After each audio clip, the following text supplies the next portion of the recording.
Good afternoon of you. पिछली class में हमने ऑप्टिमल कैपिटल स्ट्रक्चर नाम का टॉपिक शुरू किया था और हमने कुछ दो क्वेश्चन सॉल्व किए थे। हमने इस पर्टिकुलर टॉपिक से रिलेटेड जो कॉन्सेप्ट था वो डिस्कस किया और एक क्वेश्चन मैंने आपको होमवर्क में भी कहा था देने के लिए, और मैंने आपसे ये भी कहा था कि चांसेस है कि ये क्वेश्चन आपसे गलत ही होगा अनलेस आपने कभी बीकॉम में एफएम पढ़ा है तो शायद तब आप ठीक कर पाए। लेकिन इस क्वेश्चन को जब आपने रीड किया होगा तो आपको ये लगा होगा पहले तो कि सर ये तो क्वेश्चन नंबर 1 जो आपने क्लास में करवाया था बिल्कुल वैसा ही है। इसमें भी आप देखो 5 लाख रुपए की कैपिटल थी, 100 रुपए का शेयर था, नए पैसे हमें 3 लाख रुपए रेज करने थे। क्वेश्चन नंबर 3 भी अगर आप देखेंगे, अगर आपने घर से रीड किया है, हालांकि मैं अब ऐसे ही रीड करवाऊंगा एज इफ आपने पहले नहीं कर रखा, बिकॉज मुझे इस क्वेश्चन के थ्रू एक नया कॉन्सेप्ट आपको सिखाना है। ठीक है, आइए क्वेश्चन नंबर 3 पढ़ते हैं। Bhaskar manufacturers limited has equity share capital of ₹5 lakh, face value है 100 रुपए का। To meet the expenditure of an expansion program, the company wishes to raise ₹3 lakh। मतलब आप देखेंगे क्वेश्चन नंबर 1 जो हमने पिछली क्लास में किया था वहां पर भी ऐसा ही कुछ था। हमारे पास पहले से ही 5 लाख रुपए की इक्विटी कैपिटल थी, 100 रुपए का एक शेयर, 5000 शेयर हमारे पास पहले से ही हैं और हम फर्दर 3 लाख रुपीज रेज करना चाहते हैं, जिसके लिए हमारे पास 4 ऑप्शंस अवेलेबल हैं। प्लान ए, हम सारा का सारा पैसा इक्विटी शेयर से रेज करें। प्लान बी, हम 1 लाख रुपए इक्विटी से रेज करें और 2 लाख रुपए बोरोइंग मतलब लोन लें 10% रेट ऑफ इंटरेस्ट के अकॉर्डिंगली। और प्लान सी, हम सारा का ही सारा बोरोइंग से रेज कर लें 10% rate of interest.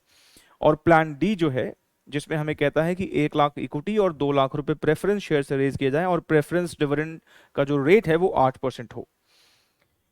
Company is having EBIT of 1.5 lakh, corporate tax rate is 150%. Suggest a suitable plan of the above 4 plans to raise the required funds. Sir लगभग वैसा ही तो क्वेश्चन लग रहा है जैसा हमने क्वेश्चन नंबर 1 देखा था। देखो लग रहा है लेकिन है नहीं, और एक ऐसा शब्द है जिसकी वजह से इस पूरे क्वेश्चन में जो मतलब है इस क्वेश्चन का वो पूरा चेंज हो जाएगा। अगर आपने वो एक छोटे से वर्ड को नहीं पढ़ा और उसके अकॉर्डिंगली जो बदलाव होने वो नहीं किए तो पूरा क्वेश्चन गलत हो जाने वाला है। अब आप जरा चेक करें, यहां पर एक वर्ड यहां लिखा है जो मैंने अभी ना बहुत जल्दबाजी में पढ़ लिया, ये आपको जताने के लिए कि देखो ऐसे अनदेखा हो जाता है। क्या? Present earnings. वर्ड क्या है? Company is having present earnings, मतलब कंपनी की ये प्रेजेंट EBIT दे रखी है। अच्छा, क्वेश्चन नंबर 1 में जो हमने किया था वहां पर क्या वर्ड थे एक बार वो भी चेक कर लेते हैं। वहां वर्ड देखिए क्या थे? Estimated earnings, estimated EBIT after expansion is 1.5 lakh. Question number 1 में और 3 में यही फर्क है। क्वेश्चन नंबर 1 में एक्सपेंशन के बाद होने वाली EBIT दे रखी थी, क्वेश्चन नंबर 3 में प्रेजेंट EBIT दे रखी है। सर मतलब तो अभी भी समझ नहीं आया। आइए मैं थोड़ा विस्तार में बताता हूं। अब आप जरा सोचिए, मान लीजिए आपने एक बढ़िया सी दुकान आपकी चल रही है, बहुत मस्त चलती है, बहुत अच्छा उससे प्रॉफिट आता है, महीने का आप 2 लाख रुपए कमा लेते हैं, इस साल के 24 लाख रुपए कमा लेते हैं उस दुकान से। ठीक है, अब आपको लगता है कि आपका जो भी आपकी दुकान है उसका एक प्रोडक्ट बड़ा फेमस हो रहा है, दूर दूर से लोग खरीदने के लिए आते हैं, तो क्यों ना एक और दुकान जो है वो खोली जाए। अब आप मुझे सोच के बताइए, जैसे ही आप ये कहते हैं कि एक और दुकान खोलनी है मतलब आपको और पैसे चाहिए, इन्वेस्टमेंट करना चाहते हैं, अब वो जैसे ही एक और दुकान खोल लेंगे, मतलब वो पैसे लगा के एक और दुकान खोल लेंगे, 2 दुकानें हो जाएंगी, तो अब क्या आप अभी भी महीने का 2 लाख ही एक्सपेक्ट करेंगे कि ज्यादा एक्सपेक्ट करेंगे? सर 2 लाख रुपए तो अभी हम वैसे ही कमा रहे थे एक ही दुकान से, अब एक और दुकान खोलेंगे तो ऑफकोर्स हमें ज्यादा चाहिए। शुरुआत में ठीक है, जहां भी हमने दुकान खोली होगी वहां पर अभी हमें ज्यादा लोग नहीं जानते होंगे, पर धीरे धीरे तो बढ़ता जाएगा, लेकिन प्रॉफिट तो हमें ज्यादा ही चाहिए। इसका मतलब ये कि जब हम एक्सपैंड करते हैं बिजनेस को एक्सपैंड करने का क्या मतलब होता है? बिजनेस को बढ़ा रहे हैं। जब बिजनेस को बढ़ाएंगे तो बिजनेस को बढ़ाने के बाद जो आपके प्रॉफिट्स होने हैं वो आप ज्यादा एक्सपेक्ट करेंगे या पहले वाले प्रॉफिट्स ही एक्सपेक्ट कर लें? जब पहले वाले प्रॉफिट्स ही एक्सपेक्ट करने थे तो फिर एक्सपेंशन किया ही क्यों?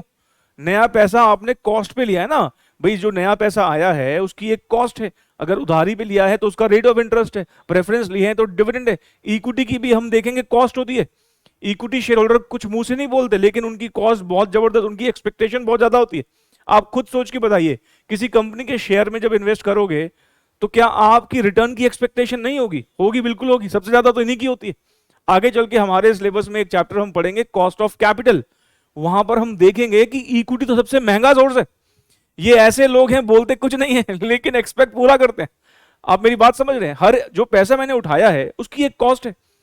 तो जब मैं कॉस्ट पे उठा रहा हूं और मैं अपने प्रॉफिट वही पुराने वाले एक्सपेक्ट करूं तो फिर कॉस्ट पे उठाने का फायदा क्या? मैं आपसे ये कह रहा हूं कि अभी हमारे पास मान लो, जैसे अभी आप देखिए हमारे 5 लाख रुपए बिजनेस में लगे हुए हैं, ठीक है, और हमारी प्रेजेंट ईबीआईडी है 1.5 लाख रुपए की। 5 लाख रुपए लगे हुए हैं, 1.5 लाख हम कमा रहे हैं, 3 लाख रुपए आप और लगा रहे हो।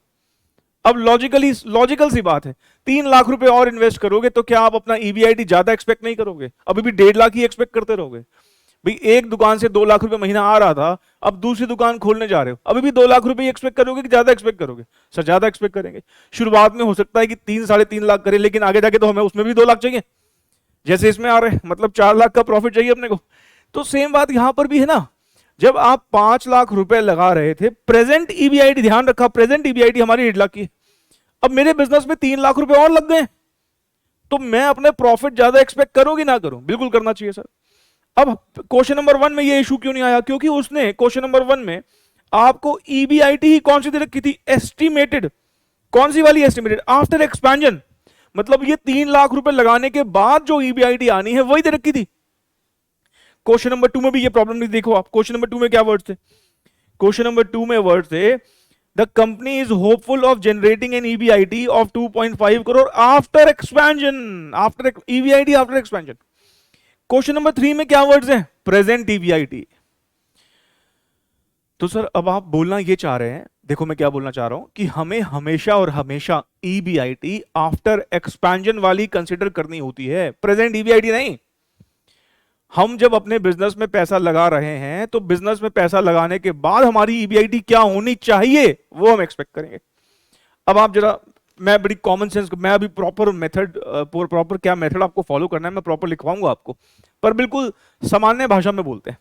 अभी आप 1.5 लाख रुपए लगा, 1.5 लाख रुपए की कमाई कर रहे हो, ये लिखा ना ईबीआईटी। अभी आपका ईबीआईटी 1.5 लाख रुपए का है ना। कैपिटल कितने की लगी है? 5 लाख रुपए की लगी है। आप मुझे बताओ 5 लाख रुपए की कैपिटल पर 1.5 लाख रुपए कमा रहे हो, 30% का रिटर्न आ रहा है कि नहीं आ रहा? 30% आपका प्रॉफिट आ रहा है ना। ईबीआईटी आपकी 30% आ रही है कि नहीं आ रही है? 5 लाख की कैपिटल पर 1.5 लाख आ रहा है, 30% आ रहा है। तो इस 3 लाख पर क्या 30% नहीं कमाना चाहिए? मतलब 90,000 मुझे इसमें भी चाहिए। और यूनिटरी मेथड है, 1.5 लाख रुपए 5 लाख पे आ रहे हैं तो 3 लाख तो लगने के बाद मेरे बिजनेस में 8 लाख लग जाएगा, तो 8 लाख पर कितने आने चाहिए ये हमें करके बताना है। और मैं अब पहले इसी से रिलेटेड एक वर्किंग नोट आपके सामने बना रहा हूं, फिर ये क्वेश्चन सॉल्व कर लेंगे और क्वेश्चन सॉल्व करने के बाद मैं उस बात पे नोट लिखवा दूंगा एक प्रॉपर कि देखो ये बात का हमें ध्यान रखना है। तो अब आने वाले जितने भी क्वेश्चन हम सॉल्व करेंगे तो अब हमारा पहला इसी बात पे ध्यान जाना चाहिए कि ईबीआईटी प्रेजेंट दे रखी है कि आफ्टर एक्सपेंशन वाली दे रखी है, क्योंकि हमें आफ्टर एक्सपेंशन वाली चाहिए। प्रेजेंट दे रखी है तो हमें निकालनी पड़ेगी आफ्टर एक्सपेंशन वाली। आ रही है बात समझ में? ठीक है सर, आइए क्वेश्चन नंबर 3 सॉल्व करेंगे अब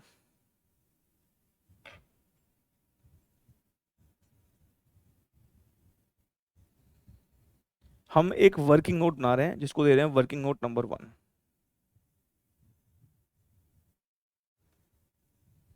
हमारी प्रेजेंट ईबीआईटी है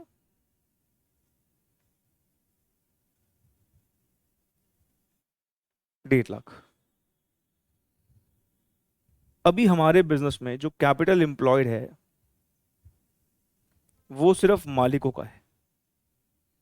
हमारा प्रेजेंट कैपिटल एम्प्लॉयड कितना है?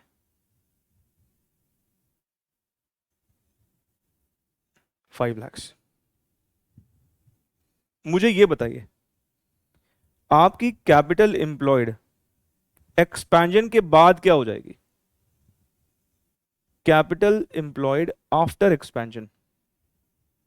सर ये पैसा जब आ जाएगा तो 3 लाख रुपए से हमारी कैपिटल और बढ़ जाएगी, 5 lakh plus 3 lakh, 8 lakh. Capital employed का मतलब हम अच्छे से समझते हैं रेशोज नाम के एक चैप्टर में, लेकिन कैपिटल एम्प्लॉयड का जिक्र मैंने आपके साथ लेवरेजेस में भी किया था। और मैंने आपको क्या बताया था? ऐसे लोग जो हमको लंबे समय के लिए पैसा देते हैं। फॉर्मूला मैंने आपको बताया था share holder funds plus long term loans, याद है आपको? शेयर होल्डर फंड मतलब मालिकों का पैसा और बाहर वालों का पैसा। अब आप खुद सोच के बताइए, ये 3 लाख रुपए या तो इक्विटी से आएंगे, ये भी लंबे समय के लिए देते हैं, या डेट से आएंगे, इन्होंने भी लंबे समय के लिए दिया है, या प्रेफरेंस से आएंगे, ये भी लंबे समय से आएगा। इसका मतलब ये हुआ कि ये कैपिटल एम्प्लॉयड हमारी 8 लाख की हो जाएगी, है ना।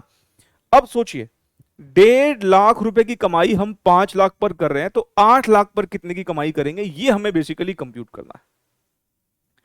तो हम यहां पर लिख रहे हैं EBIT आफ्टर एक्सपेंशन। 1.5 लाख रुपए 5 लाख पर कमाई है, तो 8 लाख पर कितनी होगी।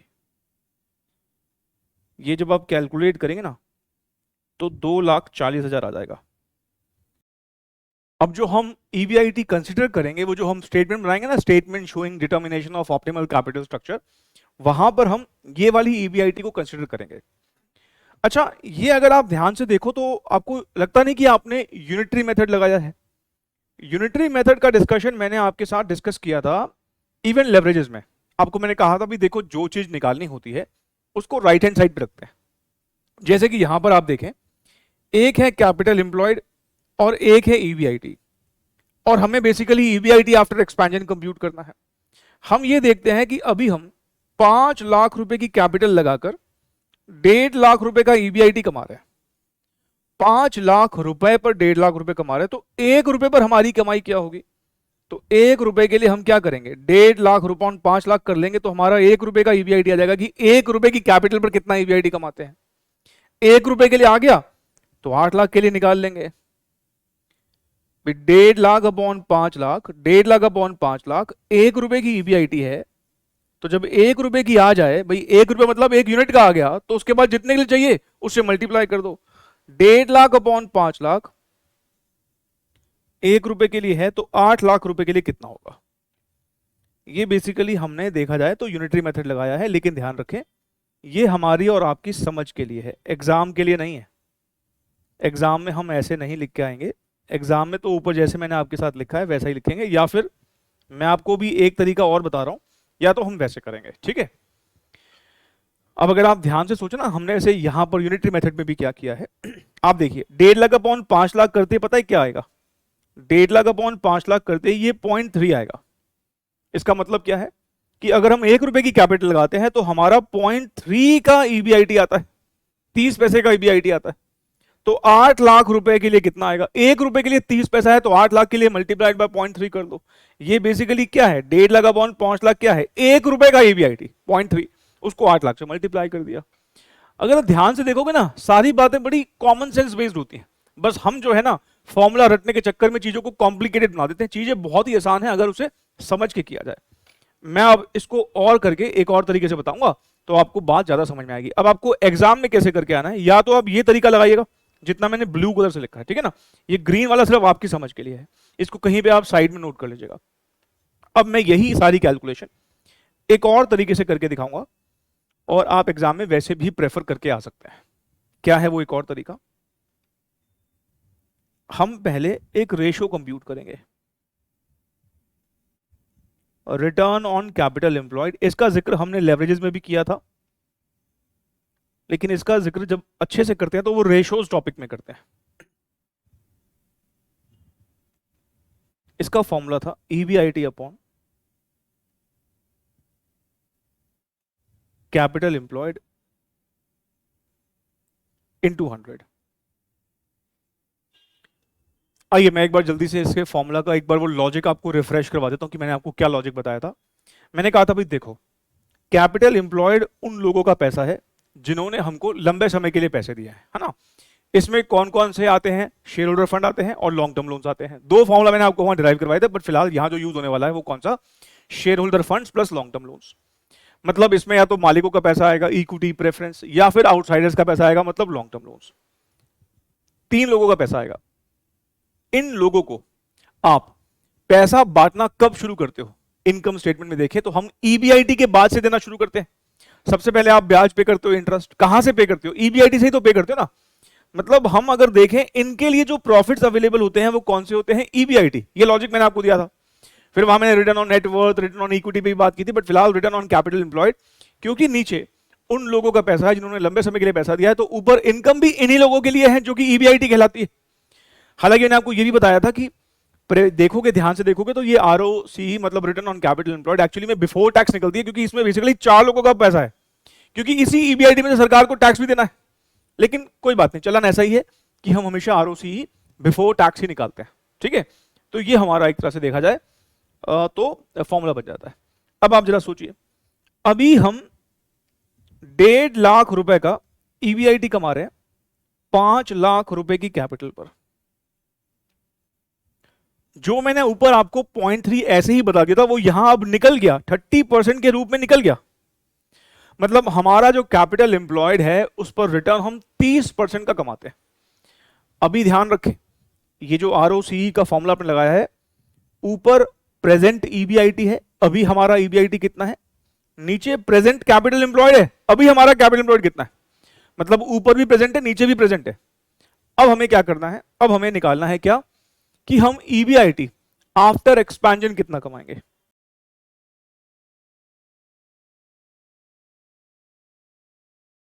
EBIT after expansion. चलिए अब आप मुझे पहले ये बताइए कि हमारी जो कैपिटल एम्प्लॉयड है वो एक्सपेंशन के बाद कितनी होने वाली है। सर अभी 5 लाख है, 3 लाख रुपए और रेज कर लेंगे तो कैपिटल एम्प्लॉयड एक्सपेंशन के बाद हमारी 8 लाख रुपए होने वाली है। और हम कितना परसेंट का रिटर्न कमा रहे हैं कैपिटल पर, सर ये ऊपर निकाल दिया 30%, तो 8 लाख पर हम 30% के हिसाब से कितना कमाएंगे, 2,40,000।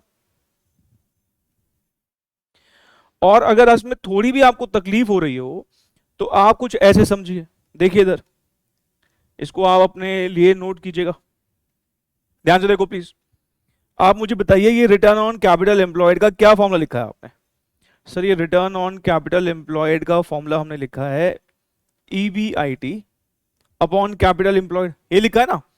अच्छा तो ईबीआईटी अगर आपको निकालना हो तो क्या करना चाहिए, सर कैपिटल एम्प्लॉयड को रिटर्न ऑन कैपिटल एम्प्लॉयड से मल्टीप्लाई कर देना चाहिए। ये 8 लाख क्या है कैपिटल एम्प्लॉयड, और ये क्या है रिटर्न ऑन कैपिटल एम्प्लॉयड। क्योंकि हमें ईबीआईटी आफ्टर एक्सपेंशन चाहिए तो कैपिटल एम्प्लॉयड भी तो आफ्टर एक्सपेंशन लेनी पड़ेगी। ये ईबीआईटी आफ्टर एक्सपेंशन निकाल रहे हो तो कैपिटल एम्प्लॉयड भी कौन सी लेनी पड़ेगी, आफ्टर एक्सपेंशन वाली। मैं भी इस पर लिखवा दूंगा बातें तो समझ में आएगी सब कुछ, ठीक है ना। सारी मैं बातें आपको लिखवा दूंगा तो आपको याद रखने के लिए कोई दिक्कत नहीं, रिवीजन के लिए आपके पास आराम से बढ़िया से नोट्स बने हुए होंगे। आप इसको इतना नोट कीजिए, फिर हम आगे बढ़े। ये हमने आरओसी मतलब रिटर्न ऑन इन्वेस्टमेंट कह लो या रिटर्न ऑन कैपिटल एम्प्लॉयड कह लो, उसका फॉर्मूला लिखा। तो हमने कहा भाई अगर ईबीआईटी चाहिए होगी तो क्या करना पड़ेगा, कैपिटल एम्प्लॉयड को रिटर्न ऑन कैपिटल एम्प्लॉयड से मल्टीप्लाई कर लो। ये कैपिटल एम्प्लॉयड है और ये रिटर्न ऑन कैपिटल एम्प्लॉयड है, और ये क्या आ जाएगा हमारा ईबीआईटी। क्योंकि हमने कैपिटल एम्प्लॉयड आफ्टर एक्सपेंशन वाली ली है तो इसलिए हमारा ईबीआईटी भी जो है ये कैपिटल एम्प्लॉयड आफ्टर एक्सपेंशन वाली है, तो ईबीआईटी भी कौन सा निकलेगा, आफ्टर एक्सपेंशन वाला ही निकलेगा।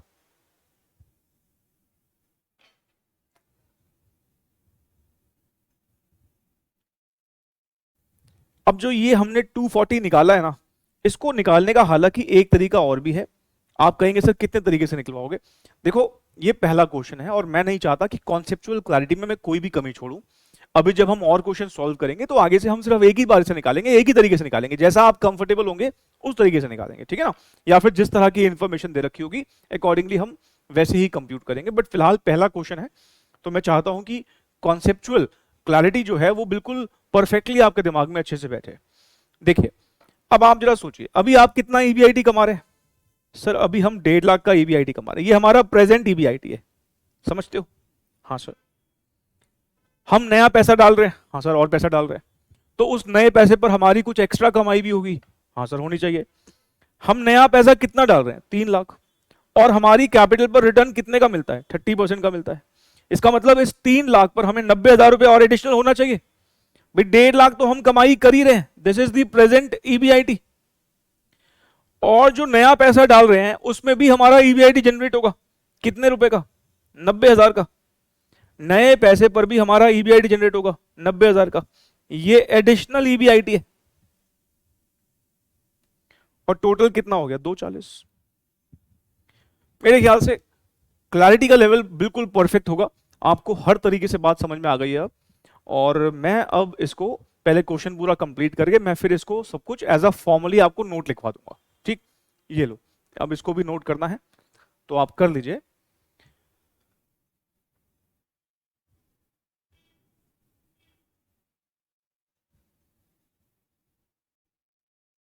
अब ना आप एक हेडिंग डालेगा जो हम डालते थे, statement showing determination of optimal capital structure.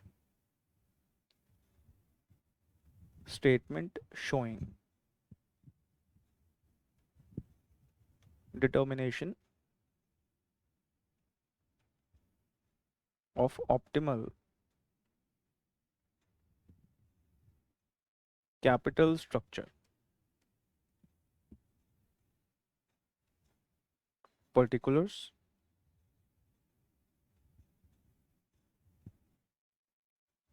plan A, plan B, plan C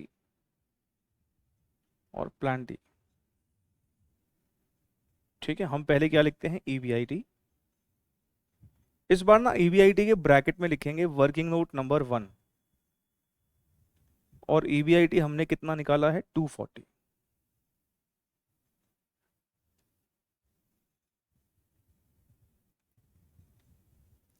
अब तो सब कुछ सेम चलने वाला है, अब तो कुछ इसमें नई बात नहीं रह गई, सिर्फ यही एक पॉइंट नया था।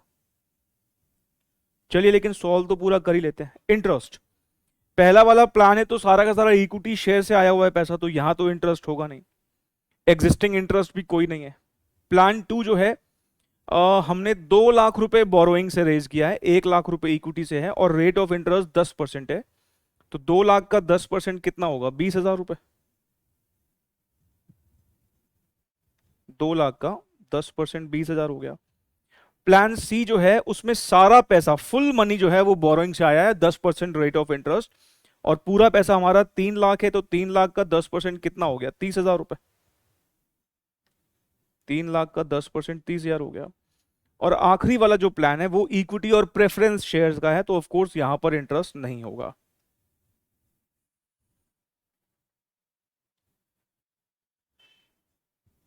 ये हमारा ईबीटी आ जाएगा अब 240, 220, 210, 240। सरकार को टैक्स कितना दोगे भाई, सर टैक्स का रेट दे रखा है 50% का, तो सरकार को टैक्स चले जाएगा 50%। 240 का 50% होता है 1,20,000, ये हो जाएगा 1,10,000, 1,05,000, 1,20,000। ये हमारा आ जाएगा अर्निंग आफ्टर टैक्स। क्योंकि सरकार को आधा दे रहे हैं तो जितना टैक्स दिया उतना ही हमारे पास बचेगा।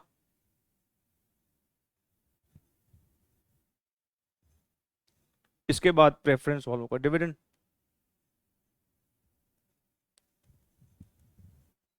अच्छा, पहला वाला प्लान इक्विटी का है तो यहां तो प्रेफरेंस डिविडेंड होगा नहीं। दूसरा वाला प्लान जो है डेट और इक्विटी का है, यहां भी नहीं होगा। तीसरा वाला प्लान पूरा का पूरा ही डेट का है। चौथे वाले प्लान में होगा। कितने रुपए आपने प्रेफरेंस से रेज किए हैं, 2 लाख रुपए, रेट ऑफ डिविडेंड 8% का है, तो 2 लाख का 8% 16,000 होता है। 2 लाख का 8% 16,000 होता है।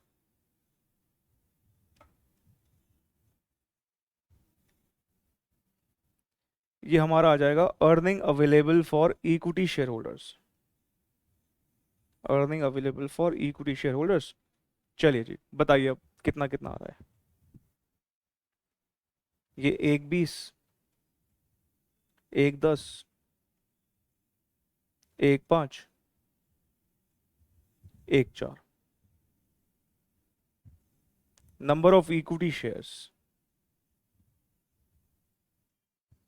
अभी हमारी कैपिटल जो है वो 5 लाख रुपए की है ना। अब ये तो सेम था, पहले कर रखा हमने, कोई इसमें नई बात तो है नहीं।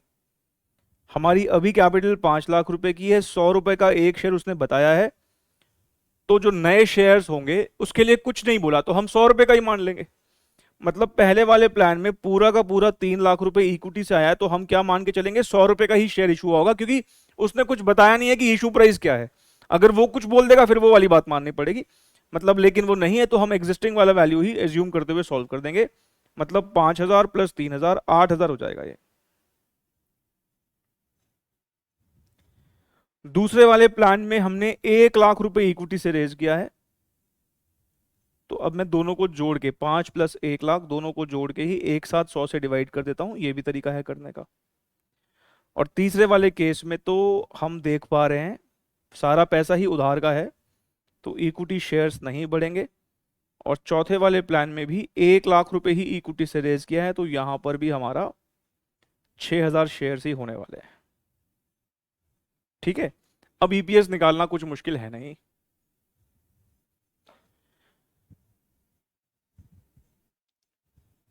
Earning available for equity share holders को हम नंबर ऑफ इक्विटी शेयर से डिवाइड कर देंगे। 1,20,000 अपॉन 8,000, करो भाई कैलकुलेट करो। 1,10,000 अपॉन 6,000, 1,05,000 अपॉन 5,000, 1,04,000 अपॉन 6,000।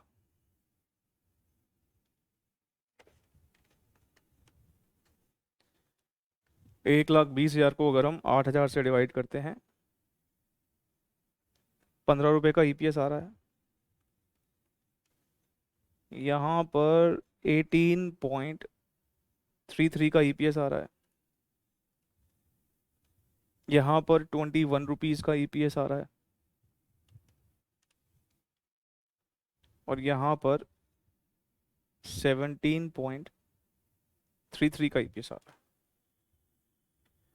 तो हाईएस्ट ईपीएस यहाँ पर जब हम सारा पैसा डेट से रेज करते हैं वहां आ रहा है, ये this is the highest EPS.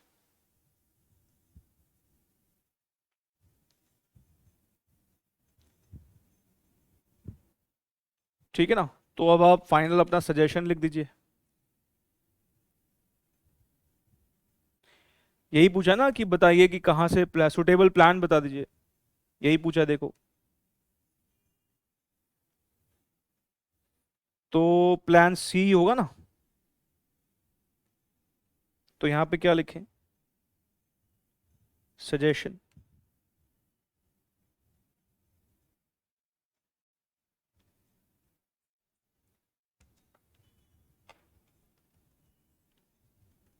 since is maximum, since EPS is maximum under plan C, comma, the company should raise funds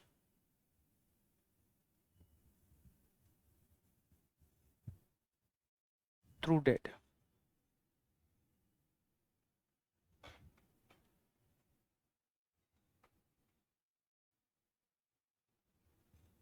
तो ये हमारा फाइनल आंसर हो गया।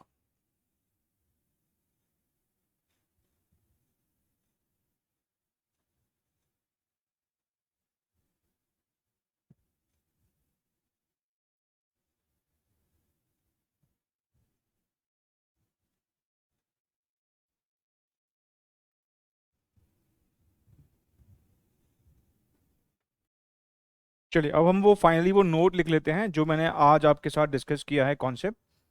लिखिए, नोट लिखिए एक।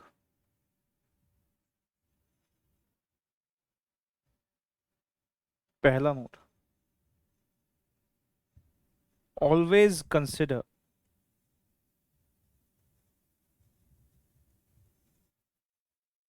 EBIT after expansion.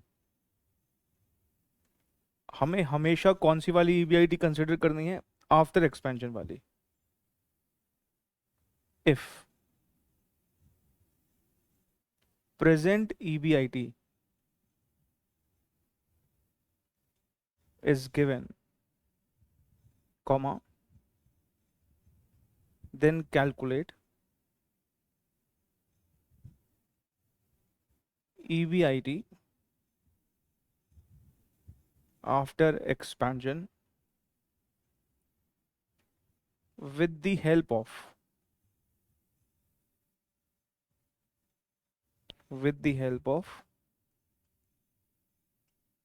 present EBIT and present capital employed.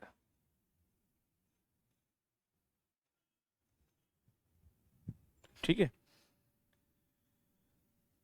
इसको आप नोट नंबर 2 में लिख भी सकते हैं कि पहले आप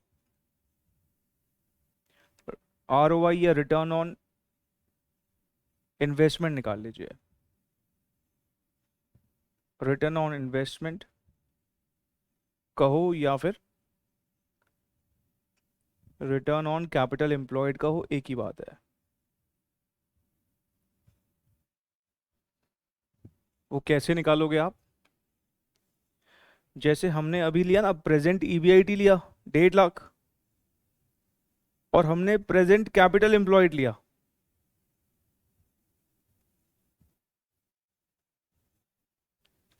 इन दोनों की मदद से हमने जो है वो क्या कंप्यूट कर लिया, ROI कंप्यूट कर लिया। और फिर हमने ये बोला कि भाई EBIT आफ्टर एक्सपेंशन निकालने का क्या तरीका है।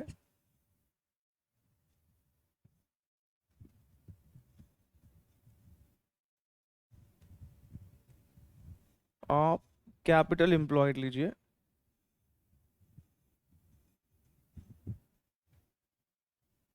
आफ्टर एक्सपेंशन वाला, क्योंकि EBIT आफ्टर एक्सपेंशन चाहिए, और उसको ROI से मल्टीप्लाई कर दीजिए।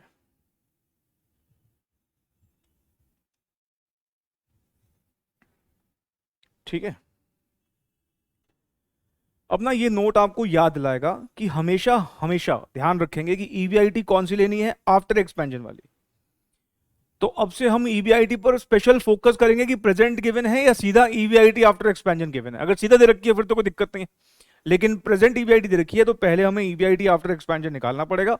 और वो कैसे निकालेंगे, पहले आप देख लीजिए कि आप एग्जिस्टिंग कैपिटल पर कितनी कमाई कर रहे हैं, ROI निकाल दीजिए, या जिसको हम ROCE बोलते हैं, रिटर्न ऑन कैपिटल एम्प्लॉयड निकाल दीजिए।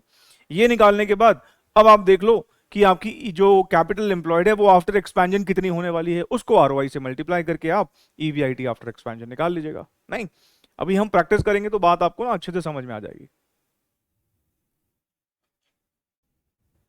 चलिए अगले क्वेश्चन की तरफ बढ़ते हैं। Question number 4। क्वेश्चन नंबर 4 में कहता है कि capital structure of Asha Limited is as under. Equity shares हैं, रिटेन्ड अर्निंग्स हैं, प्रेफरेंस शेयर्स हैं और डिबेंचर्स हैं। मतलब अभी जो हमारा कैपिटल स्ट्रक्चर है उसमें 1 करोड़ रुपया लगा हुआ है। 40 लाख रुपए आप देख रहे हैं इक्विटी शेयर्स हैं, 20 लाख रुपए रिटेन्ड अर्निंग्स, मतलब हमारे पास रिजर्व्स वगैरह पड़े हुए हैं, प्रेफरेंस शेयर्स और डिबेंचर से 24 और 16 लाख रुपए है। इस बात पर फोकस जरूर करेंगे, अभी जो हम एग्जिस्टिंग प्रेफरेंस शेयर्स पर डिविडेंड पे कर रहे हैं वो 8% रेट ऑफ डिविडेंड से कर रहे हैं, और डिबेंचर्स पर हम 7% का इंटरेस्ट पे कर रहे हैं। और क्वेश्चन ने साफ साफ क्लैरिफाई कर दिया है कि अभी हम अपनी कैपिटल पर 12% कमाते हैं। मतलब जो हमने अभी पिछले क्वेश्चन में 30% निकाला था वो इस बार उसने खुद ही दे दिया है कि हमारा जो रिटर्न ऑन इन्वेस्टमेंट है वो कितने का है, 12% का है। ठीक है, मतलब देखा जाए 1 करोड़ रुपए का 12% होता है 12 लाख रुपए। अभी हमारी हमारी कैपिटल अभी 1 करोड़ है ना, 1 करोड़ का 12% कितना होता है, 12 लाख रुपए। इसका मतलब अभी जो प्रेजेंट EBIT है वो 12 लाख रुपए की है, लेकिन हमें EBIT कौन सी चाहिए होती है, आफ्टर एक्सपेंशन वाली। टैक्स रेट 35% का है। अब हमें बता रखा है कि फ्रेश पैसा कितना चाहिए। कह रहा company requires a sum of rupees 50 lakh रुपए for which the following options are available to it. ये ऑप्शंस देखें उससे पहले आपको साफ साफ इस बात को समझ में तो आता है कि जो 50 लाख रुपए हम रेज कर रहे हैं वो रेज करने के बाद जो हमारी कैपिटल एम्प्लॉयड हो जाएगी वो 1 करोड़ प्लस 50 लाख, मतलब 1.5 करोड़ रुपए हो जाएगी। 1 करोड़ 50 लाख रुपए हो जाएगी हमारी कैपिटल एम्प्लॉयड आफ्टर एक्सपेंशन। अभी हमारी कितने की है, 1 करोड़ रुपए की है। और कितने पैसा रेज कर रहे हैं, 50 लाख रुपए और रेज कर रहे हैं, तो हमारी कैपिटल आफ्टर एक्सपेंशन कितनी हो जाएगी, 1 करोड़ 50 लाख। और इसका 12% जब हम निकालेंगे तो EBIT आफ्टर एक्सपेंशन आ जाएगा। 1 करोड़ 50 लाख का 12% जब आप कंप्यूट करेंगे तो वो क्या आ जाएगा, EBIT आफ्टर एक्सपेंशन।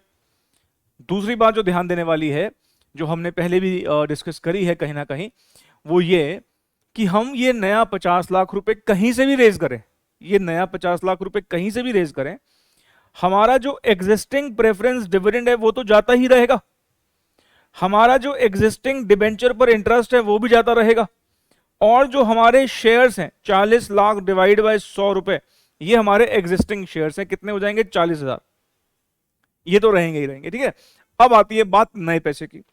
आइए अब देखते हैं। पहले वो कहता है कि हम, पहला ऑप्शन जो हमारे पास अवेलेबल है, हम इक्विटी शेयर्स के थ्रू पैसा रेज करें। दूसरा ऑप्शन अवेलेबल है प्रेफरेंस शेयर्स के थ्रू पैसा रेज करें। और बड़ी ध्यान देने वाली बात यह है कि नया पैसा जो आएगा प्रेफरेंस शेयर से, उस पर रेट ऑफ डिविडेंड 8% नहीं है, उस पर रेट ऑफ डिविडेंड 9% है। और डिबेंचर्स पर जो हम पैसा रेज करेंगे उस पर जो रेट ऑफ इंटरेस्ट अब पे करना है आगे से वो 8% का है। तो तीन रास्ते हैं, इधर इक्विटी, डिबेंचर और प्रेफरेंस, नहीं ये तीन ऑप्शंस हैं। अब यहां पर आपको पीई रेशियोज भी दे रखी हैं। पीई रेशियोज देने का मतलब यह है कि अब हम मार्केट प्राइस के बेसिस पर जो है फाइनल डिसीजन लेंगे। आपसे पूछा है कि बताइए इसमें से कौन सा फाइनेंसिंग ऑल्टरनेटिव जो है वो आप रिकमेंड करेंगे और क्यों। ठीक है, आराम से चलते हैं, कोई जल्दबाजी नहीं है। इस तरह के क्वेश्चन एग्जाम में आएंगे तो आपको मार्क्स आराम से देके जाएंगे। Question number 4,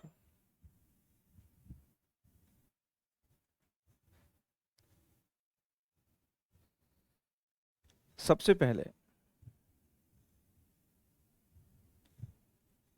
capital employed after expansion हमारी क्या होने वाली है। सर 1 करोड़ रुपया तो हमने अभी रेज कर ही रखा है, 50 लाख रुपए अब आप और रेज करने के लिए कह रहे हैं, तो 1 करोड़ 50 लाख हमारी ये हो जाएगी। और रिटर्न ऑन कैपिटल एम्प्लॉयड दे रखा है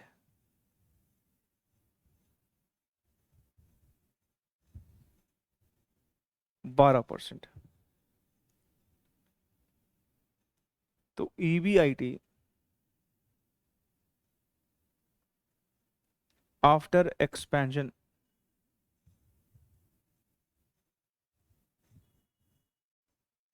एक करोड़ 50 लाख का 12%,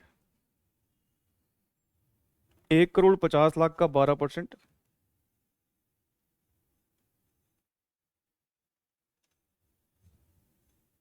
कितना आ रहा है भाई सर, 18 लाख रुपए आ रहा है, 18 लाख रुपए। ठीक है, तो हमारा बेसिक काम तो हो गया है ना।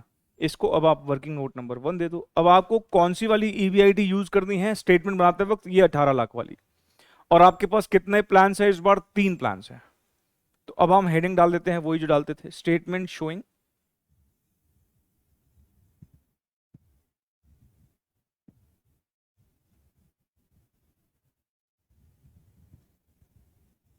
Determination of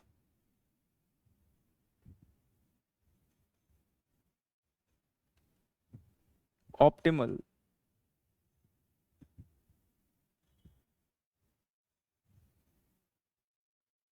capital structure.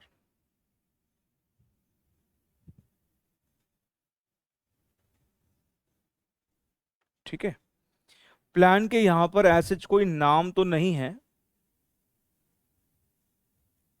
पर हम ऐसा कर लेते हैं, हम इसको plan A, plan B, plan C लिख देते हैं।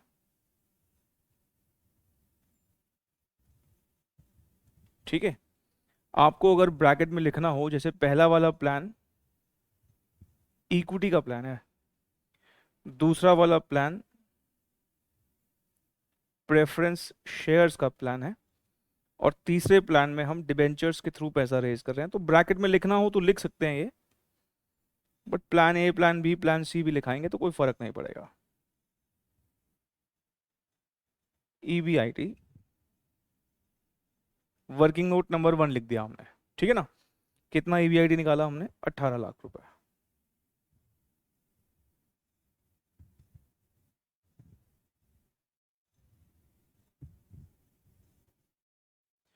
अब यहां ध्यान देना आपने, इंटरेस्ट पे करेंगे। पहले हम एग्जिस्टिंग इंटरेस्ट लिख रहे हैं।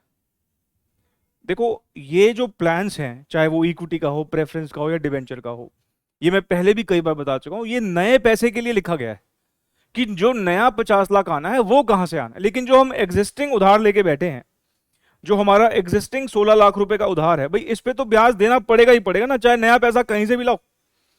तो 16 लाख रुपए का 7%, ये तो हमको देना ही देना है। कंप्यूट करो भाई, 16 लाख का 1,12,000 होता है।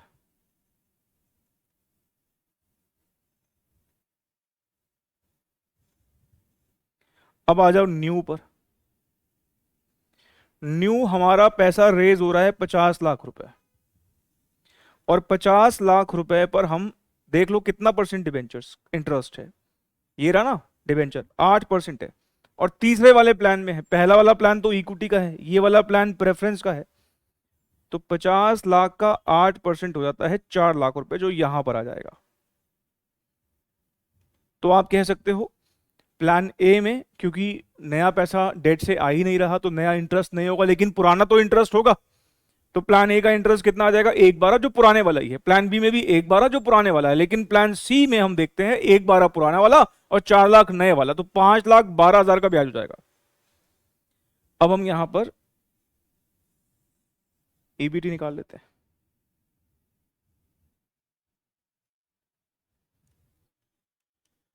18 लाख माइनस 1,12,000, 16,88,000। ऐसे ही 16,88,000, और ये हो जाएगा 12,88,000 माइनस टैक्स। टैक्स का रेट हमारे इस क्वेश्चन में गिवन है 35%। 16,88,000 का 35% होता है 5,90,800। 12,88,000 का 35% होता है 4,50,800। अब आप अर्निंग आफ्टर टैक्स पे निकाल लीजिए।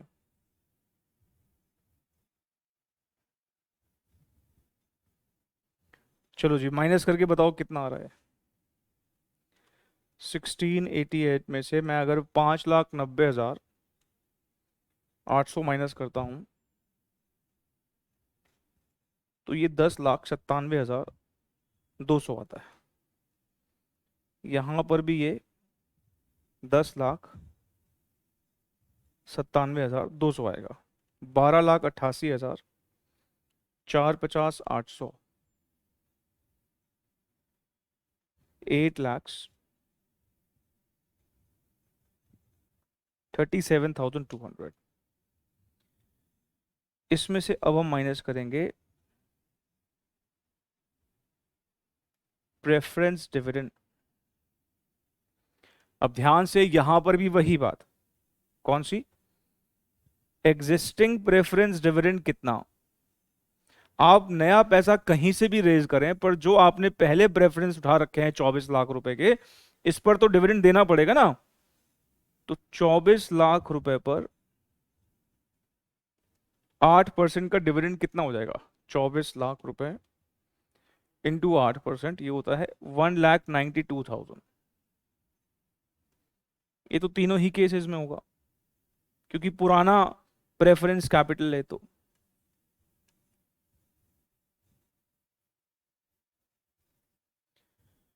अब आ जाओ न्यू पर।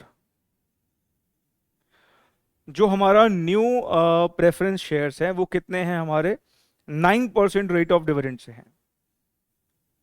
50 लाख रुपए पर 9%। कौन से वाला प्लान, पहला प्लान तो इक्विटी का है, लास्ट वाला प्लान डिवेंचर का है। प्रेफरेंस शेयर वाला बस बी वाला प्लान है ना, बीच वाला प्लान है। तो हमारा 50 लाख का 9% 4.5 लाख हो जाएगा। मैं कोई रॉकेट साइंस नहीं बता रहा, बड़े सिंपलेस्ट क्वेश्चंस हैं। कोई दिक्कत इसमें होनी नहीं चाहिए। ये हमारा आ जाएगा earning available for equity share holders. चलिए जी बताइए, ये कितना है? 9,05,200। एक बार मैं भी क्रॉस वेरीफाई एक बार फिर भी कर लेता हूँ। 1097 200 में से 192 माइनस करता हूँ, ठीक है जी। और दूसरे वाले प्लान में हमें 4,55,200 का दिख रहा है, 4,55,200। तीसरे वाले प्लान में 8,37,200 में से मैं अगर 192 माइनस करता हूँ तो ये आ रहा है 6,45,200। 6,45,200, ठीक है। आइए अब हम नंबर ऑफ इक्विटी शेयर्स लिखते हैं।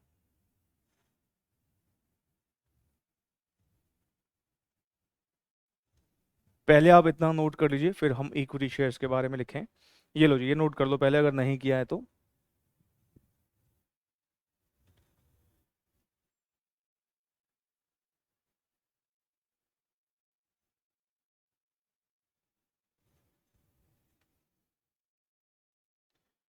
ठीक है,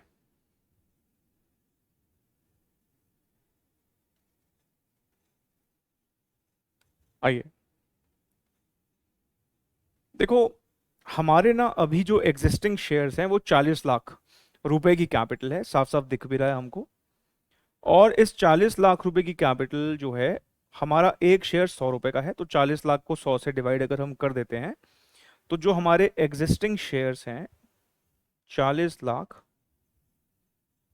डिवाइड बाय 100, 40,000 शेयर्स है ना, ये एग्जिस्टिंग शेयर्स हैं। प्लस न्यू शेयर्स भी इशू हो रहे हैं।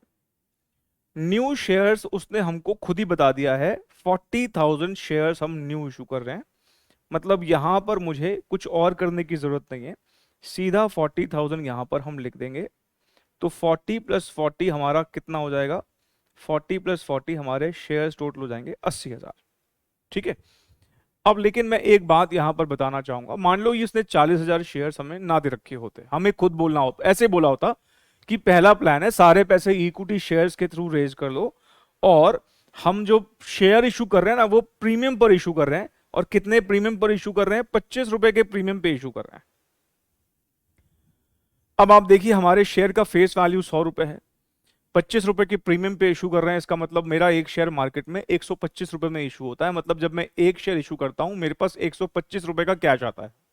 यही हुआ ना मतलब। पीछे भी हमने कितनी बार देखा, मैंने आपको बताया, जब कई बार लिखा होता था कि हम इतने शेयर इशू कर रहे हैं, इतने प्रीमियम पे इशू कर रहे हैं। तो आप हमेशा ध्यान रखेंगे कि अगर हमें मान लो ये 40,000 नहीं दे रखा होता तो हम निकालते। हम कैसे निकालते? 50 लाख रुपए जो हमें रेज करने हैं, हम एक शेयर 125 रुपए का इशू कर रहे हैं। ये 25 रुपए प्रीमियम किस में जोड़ोगे? फेस वैल्यू पर जोड़ोगे। हमारी फेस वैल्यू 100 रुपए की है, इसलिए ध्यान रखें जो नए शेयर आने वाले हैं वो 125 के हिसाब से। सर पुराने वाले शेयर को तो आपने 100 से डिवाइड कर रखा है। अरे भाई ये तो फेस वैल्यू दे रखी है ना। और आप जरा सोच के बताइए, मैंने अगर मान लो कोई एक इशू 25 साल पहले लेके आया था, तब मेरे शेयर का वैल्यू सिर्फ 100 रुपए ही था। आज मेरे शेयर का वैल्यू 800 रुपए हो चुका है 25 साल बाद। तो क्या मैं 800 में इशू करूं कि 100 रुपए में इशू कर दूं? सर आज के दाम पे इशू करोगे ऑफ कोर्स। तो आज का दाम कितना है? 125 रुपए, तो 125 से डिवाइड करूंगा ना। पहले वाले शेयर मुझे साफ साफ दिख रहे हैं 40,000 है, नए वाले भी 40,000 है, लेकिन ये नहीं दे रखे होते तो कैसे निकालते आप? 50 लाख रुपए को 125 से डिवाइड अगर करोगे आप देखोगे ये 40,000 ही आएगा। ये मैं बता रहा हूं क्योंकि ऐसे क्वेश्चंस आ सकते हैं जहां पर ये सीधे सीधे रेडीमेड फिगर आपको नहीं देगा, आपको थोड़ी सी खुद से मेहनत करनी पड़ेगी, ठीक है। तो मैं बस बताना ये चाह रहा हूं कि इस 40,000 को निकालने के लिए 50 लाख को 125 से डिवाइड करना पड़ता। 50 लाख को किससे डिवाइड करना पड़ता? 50 लाख को 125 से डिवाइड करना पड़ता। इसको आप लिख लीजिएगा अगर कहीं लिखना हो तो। चलिए आइए दूसरे वाले प्लान की तरफ बढ़ते हैं। दूसरे वाले और तीसरा वाला प्लान तो किस किस का है? प्रेफरेंस और डिबेंचर्स का ही है। प्रेफरेंस और डिबेंचर्स का इसका मतलब यहां पर चाहे प्रेफरेंस हो, हमारे सिर्फ एग्जिस्टिंग शेयर्स ही रहने वाले हैं 40,000, और यहां पर भी हमारे शेयर कितने रह जाने वाले हैं? 40,000। अब आप ईपीएस निकाल लीजिए। इसको मैं रब कर दूं क्या? लिख लिया होगा आपने अब तक तो, जगह थोड़ी सी कम हो रही थी ऐसे। E divided by number of equity shares. अच्छा, आप में से कई बच्चों का एक सवाल हो सकता है, पहले मैं वही क्लैरिफाई कर देता हूं। कुछ बच्चे ये सोच सकते हैं कि सर मान लीजिए ये बात ना लिखी होती, ये लाइन ना लिखी होती, और शेयर का नंबर भी नहीं दे रखा होता, बस ये लिखा होता कि इक्विटी शेयर इशू करने हैं, तो फिर हम क्या करते? फिर हम 100 रुपए लेते। जैसे ऊपर 5 लाख को 100 से तो डिवाइड किया था, जब ऊपर किया था, जो नए 3 लाख रुपए रेज किए थे यहां पर, इस वाले क्वेश्चन में जो ये नए 3 लाख रुपए रेज किए थे, आपने किससे डिवाइड किया था? पहले वाले प्लान में 100 से तो डिवाइड किया था, क्योंकि कुछ बोल नहीं रखा था। इस क्वेश्चन में भी अगर ये नहीं कुछ ऐसा बोलता कि 25 रुपए प्रीमियम है क्या है, तो उस केस में हम 100 से डिवाइड करते, जो हमारा एग्जिस्टिंग वैल्यू है वही लेते। पर अगर क्वेश्चन कुछ कह रहा है तो उसकी बात तो माननी पड़ेगी ना। फिर थोड़ी हम उसे डिसरिगार्ड कर सकते हैं, फिर तो माननी पड़ेगी बात हमको। चलिए, 9,05,200 को 80,000 से डिवाइड कर देंगे। ये 80,000 है ना, यहां पर हम 455,200 को 40,000 से डिवाइड कर देंगे। 645,200 को, और इसको भी 40,000 से डिवाइड कर देंगे। बताइए जी सर, 9,05,200, 9,05,200 को अगर हम 80,000 से डिवाइड करते हैं तो ये आ रहा है 11.315। 455,200 को 40,000 से डिवाइड करते हैं तो ये आता है 11.38। 645,200 को अगर हम 40,000 से डिवाइड करते हैं तो ये आता है 16.13।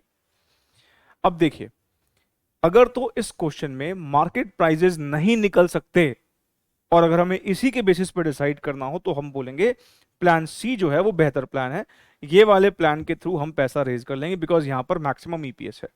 लेकिन हम यहां पर ऐसा नहीं कर सकते, क्योंकि इस क्वेश्चन में पीई रेशियोज गिवन है। कहता है it is estimated that P ratios in the case of equity share, preference share and debenture financing, उसने हर एक फाइनेंसिंग के लिए, अगर हम इक्विटी शेयर से फाइनेंसिंग करते हैं तो 22.5 का पी रेशियो रहने वाला है, प्रेफरेंस शेयर से फाइनेंसिंग करते हैं 18.5 का रहने वाला है, और अगर हम डिवेंचर से फाइनेंसिंग करते हैं उस केस में 15.2 का रहने वाला है।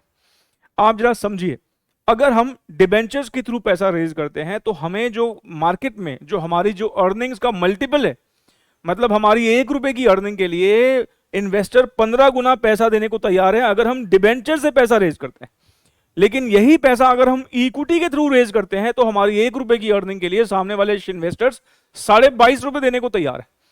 उसके पीछे कारण क्या हो सकता है? क्योंकि आपको भी पता है डिबेंचर से पैसा रेज करेंगे तो रिस्क बढ़ता है, फाइनेंशियल रिस्क बढ़ता है।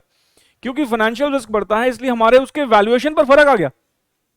भाई आप ये तो मानते हैं जितना ज्यादा पी रेशो होगा इसका मतलब उतना ज्यादा हम ज्यादा वैल्यू पर कंपनी को वैल्यू कर रहे हैं, नहीं। तो चलो ये तो एक कॉमन सेंस वाली बात हुई। हमें तो क्या करना है, ईपीएस को पीई रेशो से मल्टीप्लाई करना है। मैंने आपको पिछले क्लास में बताया था पीई रेशो का फॉर्मूला होता है P means price, E means earning, तो market price upon earning per share. अगर हमें मार्केट प्राइस निकालना हो तो हमें क्या कर देना चाहिए, हमें ईपीएस को पीई रेशो से मल्टीप्लाई कर देना चाहिए, हमें ईपीएस को पीई रेशो से मल्टीप्लाई कर देना चाहिए। तो अब हम अपनी स्टेटमेंट को थोड़ा सा और आगे लेके जाएंगे, और आगे लेके जाने का मतलब हम यहां पर प्राइस अर्निंग रेशो लिख देंगे।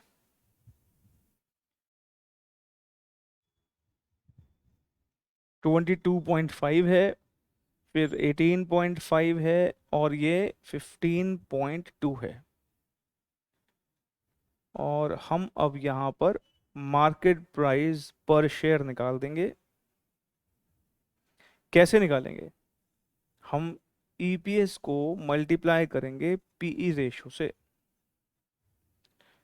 तो जरा आप ईपीएस मतलब 11.315 को 22.5 से मल्टीप्लाई करिए। 11.315 को 22.5 से मल्टीप्लाई करके आता है 254.59। 11.38 को जब हम 18.5 से मल्टीप्लाई करते हैं तो ये आता है 210.53। 16.13 को जब हम 15.2 से मल्टीप्लाई करते हैं तो 245.18 हो जाएगा। आप चेक कर लीजिए। ये पता है ना ये कैसे आया मार्केट प्राइस? मैं एक बार फिर से याद दिलाऊं कि मैंने आपसे कहा था, देखो पी रेशो का फॉर्मूला होता था मार्केट प्राइस, जिसे मैंने शॉर्ट में एमपीएस कहा था, upon EPS. P means price, market price, E means earning per share. तो मुझे अगर ये एमपीएस निकालना होगा तो मुझे क्या करना चाहिए? मुझे पीई रेशो को और ईपीएस को मल्टीप्लाई कर देना चाहिए। वही किया है। मैंने आपसे कहा था ईपीएस तो हमारी जिम्मेदारी है, लेकिन पी रेशो क्वेश्चन की जिम्मेदारी है। क्वेश्चन हमें पी रेशो हमेशा बताएगा। तो बता दिया तो हमने मार्केट प्राइस निकाल दिया। इस बार हमारा डिसीजन क्राइटेरिया जो है वो मार्केट प्राइस के बेसिस पर होने वाला है। इतना आप नोट कीजिए और मुझे बताइए इतना देखने के बाद कि आपको क्या लगता है इस बार हमें कौन से सोर्स से पैसा रेज करना चाहिए। सर सबसे ज्यादा तो मार्केट प्राइस पहले वाले केस में दिख रहा है, और पहला वाला जो है वो इक्विटी फाइनेंसिंग है, क्योंकि मार्केट प्राइस निकल सकता है। इस करके हमें इस बार मार्केट प्राइस को ही इंपॉर्टेंस देते हुए इस क्वेश्चन को सॉल्व करना है। तो हम यहां पर जो पैसा रेज करेंगे वो इक्विटी शेयर्स के थ्रू पैसा रेज करेंगे।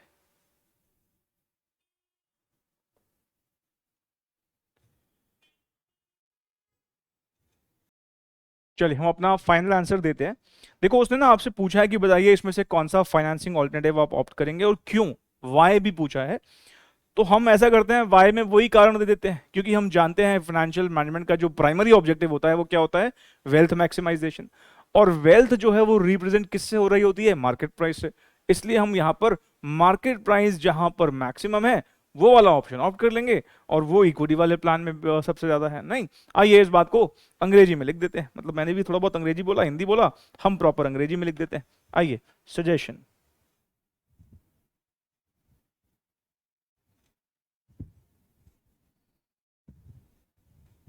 The primary objective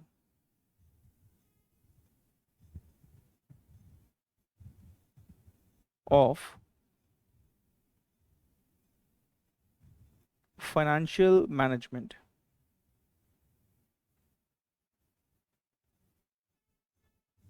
is wealth maximization.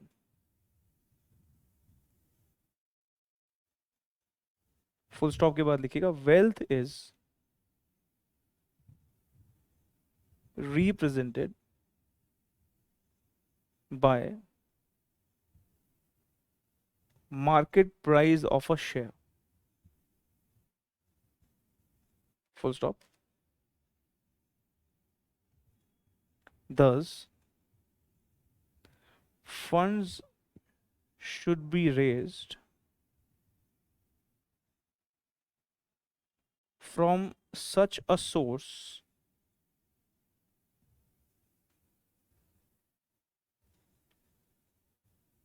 which maximize the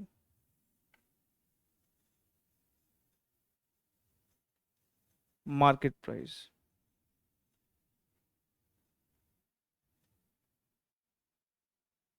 In the given question,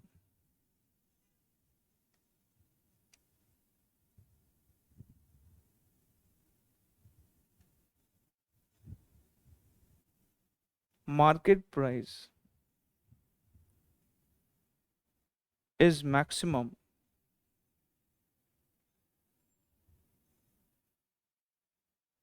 in plan A. Thus, funds should be raised by way of equity shares. ठीक है जी। तो ये हमारा हो गया क्वेश्चन नंबर 4 भी खत्म।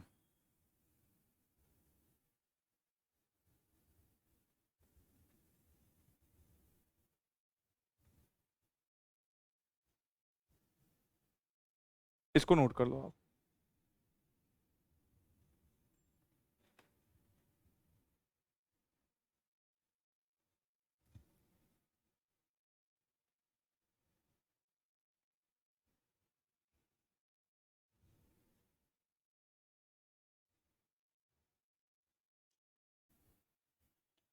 अगले क्वेश्चन की तरफ बढ़ते हैं, क्वेश्चन नंबर 5। क्वेश्चन नंबर 5 जब आप पढ़ेंगे मेरे साथ तो आप कहेंगे कि सर ये क्वेश्चन नंबर 4 ही तो है, बिल्कुल सेम ही तो है, ये होमवर्क ही दे देते आप। मैं होमवर्क दे देता, लेकिन ना ये एक ऐसा क्वेश्चन है जो माना क्वेश्चन नंबर 4 जैसा ही है, बस आप देखोगे फिगर्स ही बदली हुई हैं, ऑलमोस्ट सारी बातें क्वेश्चन नंबर 4 की तरह ही लिखी हुई हैं। लेकिन एक ऐसा पॉइंट आएगा जहां पर आप खुद नहीं बढ़ पाएंगे, वहां पर आपको हेल्प की जरूरत पड़ेगी, और वो फाइनल कंक्लूजन देते वक्त वो दिक्कत आने वाली है। इसलिए मैं ये क्वेश्चन करवा ही देता हूं, और क्या होगा भाई, हमारी प्रैक्टिस ही हो जाएगी ना, क्या दिक्कत है, प्रैक्टिस तो करना अच्छी ही बात है। आइए करते हैं क्वेश्चन नंबर 5 को। और क्वेश्चन नंबर 5 पहले चलो रीड कर लेते हैं एक बार। वही सेम बातें लिखी हैं, capital structure of Asha limited पीछे हमने किया, उसमें 1 करोड़ रुपए एग्जिस्टिंग था, यहाँ 50 लाख रुपए एग्जिस्टिंग है। वही सब कुछ सेम है, equity share, retain earning, preference share, debenture and all. Company वही 12% कमाती है, टैक्स रेट इस बार 50% का है। कंपनी को जो अब फर्दर पैसा चाहिए इन्वेस्टमेंट के लिए वो 25 लाख रुपए चाहिए, और हमारे पास फिर से वही 3 ऑल्टरनेटिव्स हैं, equity shares, preference shares, debentures. और इस बात को फिर से ध्यान रखना है कि हमारा जो एग्जिस्टिंग प्रेफरेंस शेयर्स का रेट ऑफ डिविडेंड है वो 9% है, नया वाला 10 है। डिबेंचर का एग्जिस्टिंग 7 है, नया वाला 8 है। और फिर से हमें वही पी रेशियोज दे रखी हैं, और हमसे पूछा हुआ है कि भाई बता दो इसमें से कौन सा बेस्ट ऑल्टरनेटिव है। ठीक है, क्योंकि पी रेशियोज गिवन है, इसका मतलब हमें डिसाइड किसके बेसिस पे करना पड़ेगा, मार्केट प्राइस के बेसिस पे डिसाइड करना पड़ेगा। मतलब पहले वही ईपीएस निकालना पड़ेगा, और ईपीएस निकालने से पहले हमें चाहिए होगा ईबीआईटी आफ्टर एक्सपेंशन। पहले क्या चाहिए होगा, ईबीआईटी आफ्टर एक्सपेंशन। आइए पहले वो काम कर लेते हैं।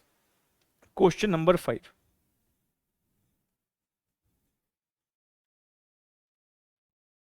इस क्वेश्चन में भी हम पहले क्या करने वाले हैं, कैपिटल एम्प्लॉयड आफ्टर एक्सपेंशन लिख लेते हैं, क्योंकि रिटर्न ऑन इन्वेस्टमेंट या रिटर्न ऑन कैपिटल एम्प्लॉयड दे ही रखा है।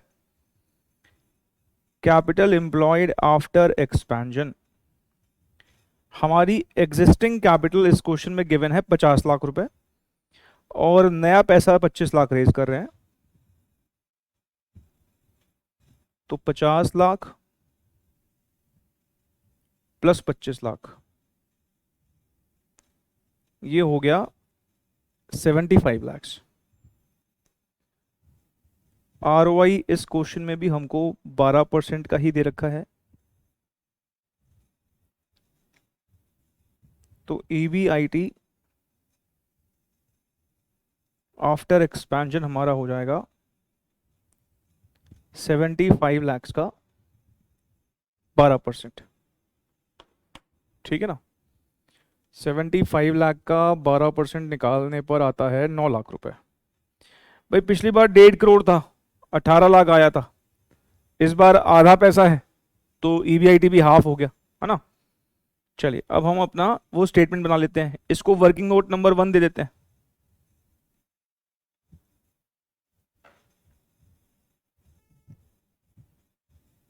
स्टेटमेंट शोइंग, अपना इस क्वेश्चन में हम पिछले क्वेश्चन के मुकाबले में स्पीड थोड़ी सी ज्यादा रखेंगे, और जहां पर वो समझाने वाली बात आएगी ना वहां मैं थोड़ा सा फिर रुक के आपको सारी बात एक्सप्लेन करूंगा। Statement showing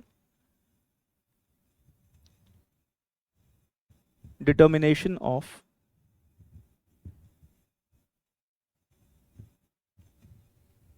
optimal capital structure,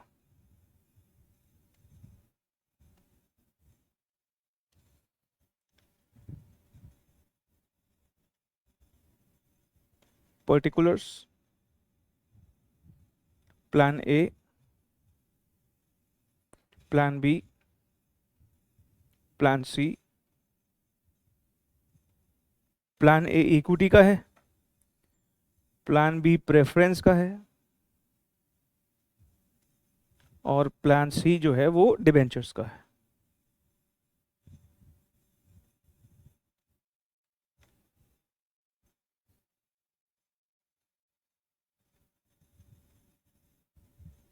EBIT working note number 1 9 lakh रुपए,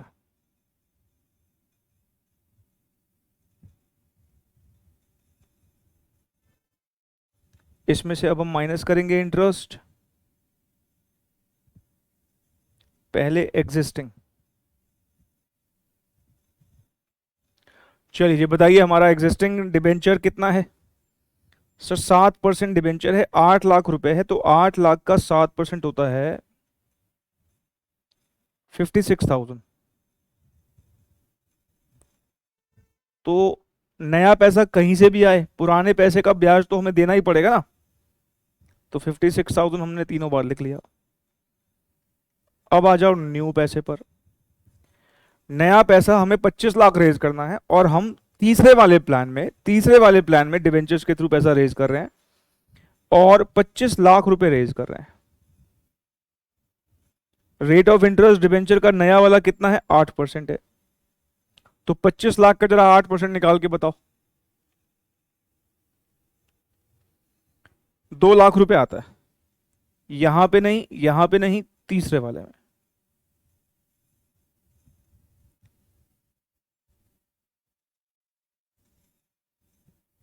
और ये हमारा हो जाएगा ईबीटी। 9 लाख में से 56,000 लेस कर दो, 844।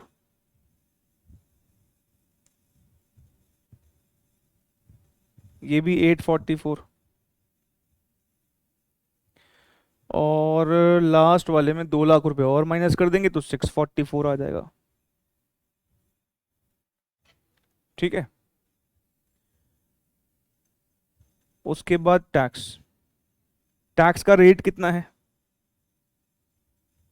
टैक्स का रेट 50% है। तो 844 का 50% निकालिए भाई, 422।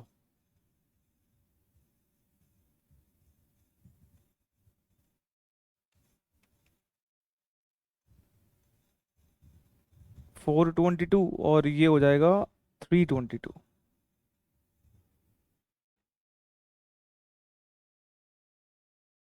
इसके बाद अर्निंग आफ्टर टैक्स लिख लेते हैं।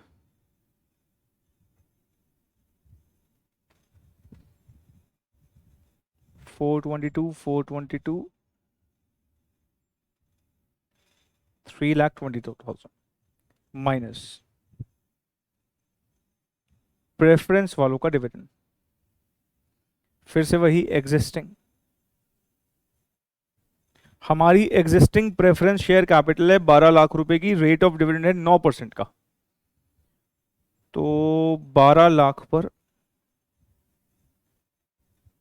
9% कंप्यूट करें,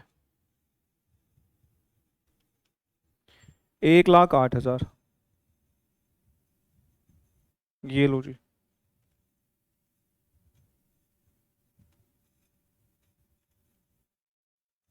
और फिर न्यू वाला डिविडेंड भी माइनस कर दो।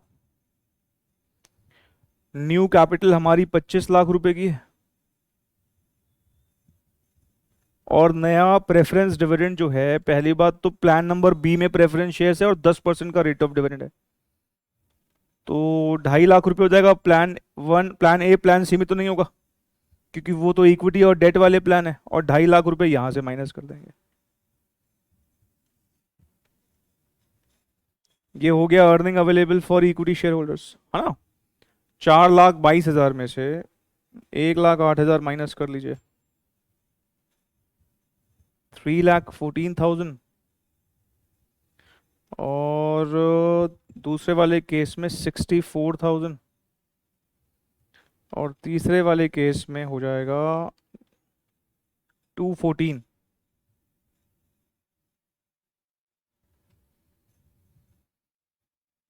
इसके बाद क्या लिखोगे? Number of equity shares.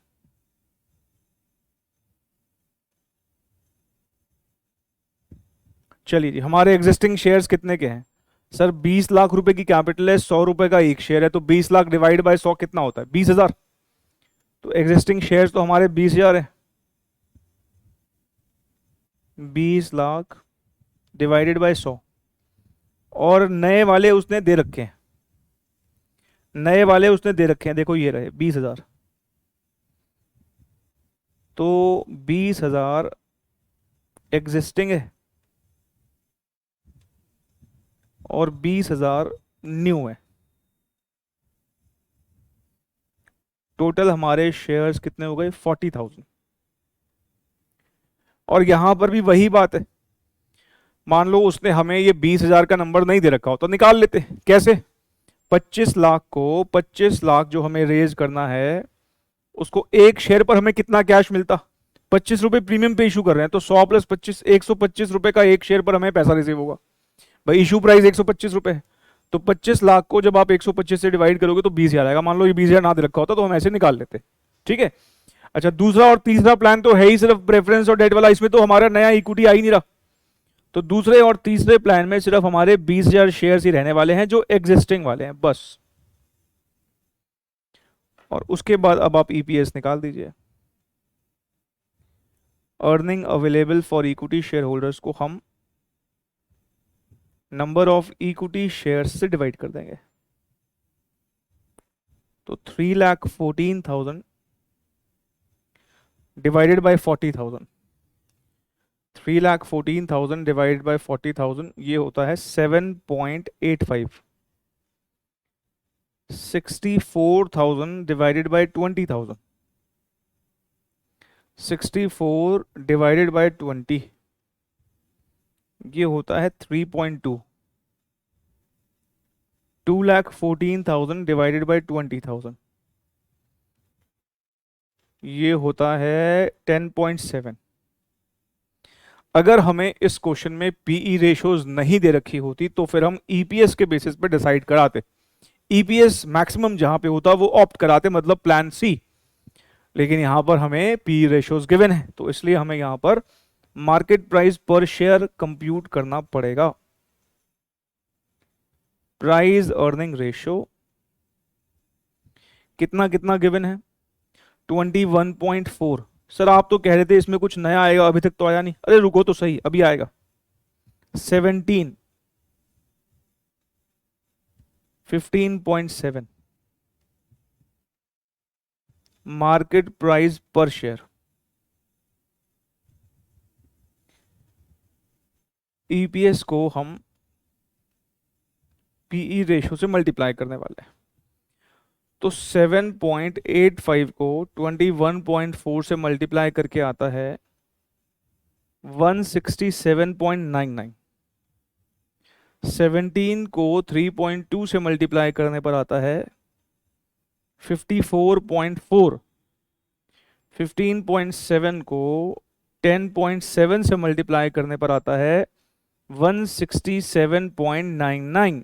देखिए भाई आ गया नया पॉइंट। पहले इसको नोट करो फिर एक्सप्लेन करता हूं इसको।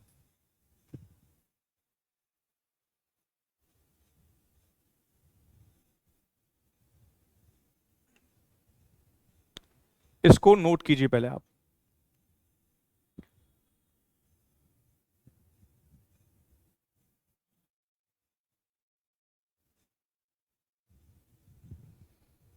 क्या नया दिख रहा है? सर यहां तो दो प्लान्स के बीच में मार्केट प्राइस जो है वो सेम आ गया। प्लान ए और प्लान सी इन दोनों का मार्केट प्राइस सेम है। अब सवाल ये उठता है क्या हम प्लान और प्लान सी के बीच में इनडिफरेंट हो जाएं या इसमें से किसी एक प्लान को चूज करें? यही क्लैरिफाई करना है मुझे। इसको नोट कर लो फिर मैं इस बात पे क्लैरिफिकेशन दूं कि हमें एग्जाम में क्या टिक करके आना है।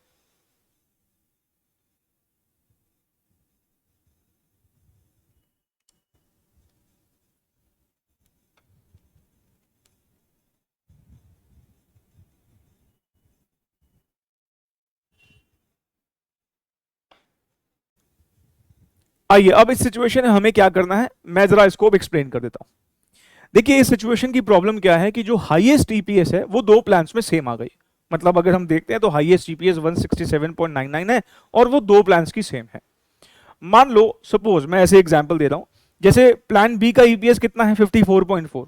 मान लो प्लान सी का भी 54.4 ही होता, ये भी 54.4 ही होता, फिर क्या हमें कोई टेंशन लेनी थी? नहीं, हाईएस्ट तो एक ही का है ना, बस बात खत्म, प्लान ए को ऑप्ट कराते। पर यहां पर ऐसा है नहीं, हाईएस्ट ईपी एमपीएस अगर सेम आ जाए तो हमें फिर अब सोचना है। अच्छा अब ये भी नहीं है कि मैं प्लान और प्लान सी के बीच में कहूं कि हम तो इनडिफरेंट है, कोई भी ऑप्ट कर लो कोई प्रॉब्लम नहीं है। नहीं, ऐसा नहीं है।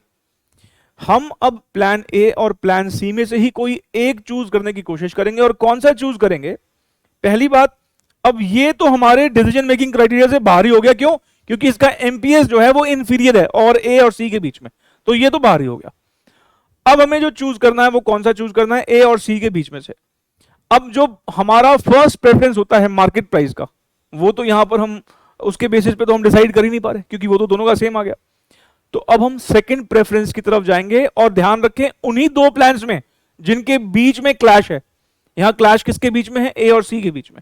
तो इन्हीं दो प्लान्स का अब हम ईपीएस देखेंगे। इन दो प्लान्स में ईपीएस किसका ज्यादा है, सर इसका 7.85 है, इसका 10.7 है। ईपीएस किसका ज्यादा है, प्लान सी का। तो अब हम यहां कहेंगे क्योंकि भाई एमपीएस सेम है, इसलिए हम इन दोनों प्लान्स का ईपीएस देखेंगे, और जिसका ईपीएस ज्यादा होगा वो हम कह देंगे भाई इसके थ्रू ही पैसा रेज करने वाले हैं। मेरे ख्याल से मेरी बात आपको समझ में आ गई होगी, ये ऐसे काटना वाटना नहीं है। हम अब यहां पर फाइनली अपना सजेशन देके आएंगे।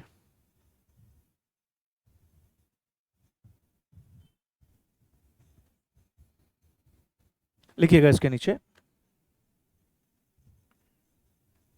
Plan A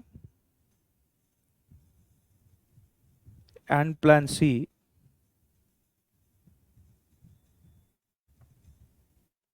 are giving same market price.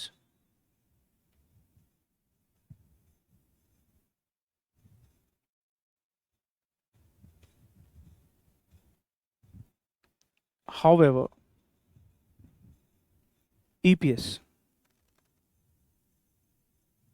of plan C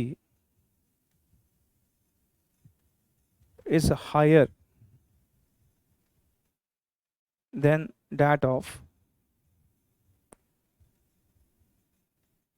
plan A.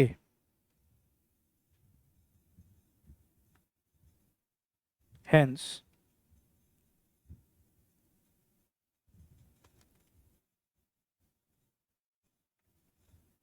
funds should be raised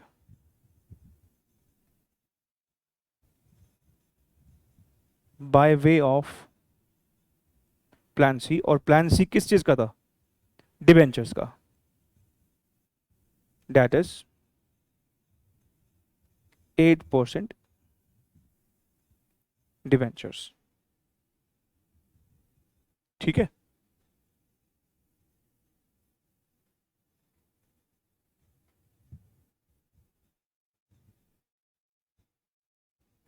ये हमारा फाइनल आंसर हो गया। चलिए इस बात पे ना मैं एक क्लैरिफिकेशन के लिए एक एग्जांपल आपको और लिखवाता हूं। आप एक एग्जांपल लिखिएगा,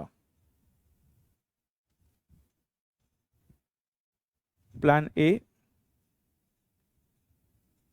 plan B, plan C, plan D. EPS मान लो आपको दे रखी है 20, 30, 31 और इसका 19।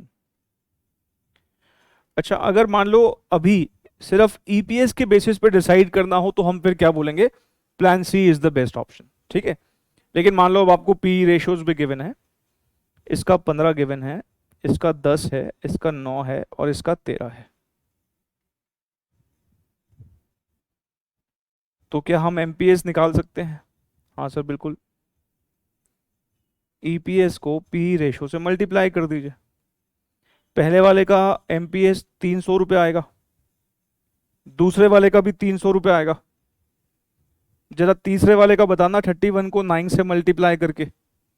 सर 31 को 9 से मल्टीप्लाई कर देते हैं 279 आएगा, और 19 को 13 से मल्टीप्लाई करते हैं तो 247 आएगा।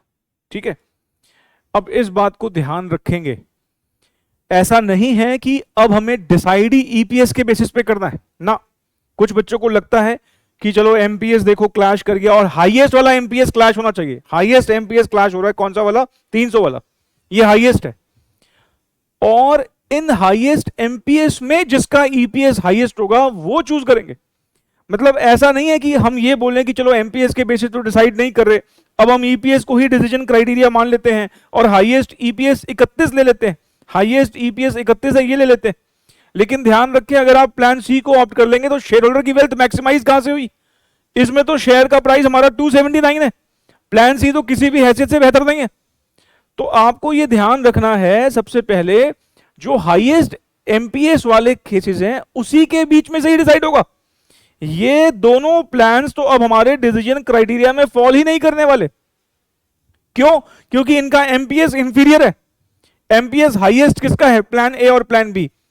तो फाइनल जो वर्डिक्ट आएगा, फाइनल जो डिसीजन आएगा, वो ए और बी में से ही कोई एक आएगा। और ए और बी में अब हम क्या देखने वाले हैं? अच्छा, प्राइमरी एमपीएस तो क्लैश कर गया, अब हम देखेंगे इन दोनों में से ईपीएस किसका ज्यादा है।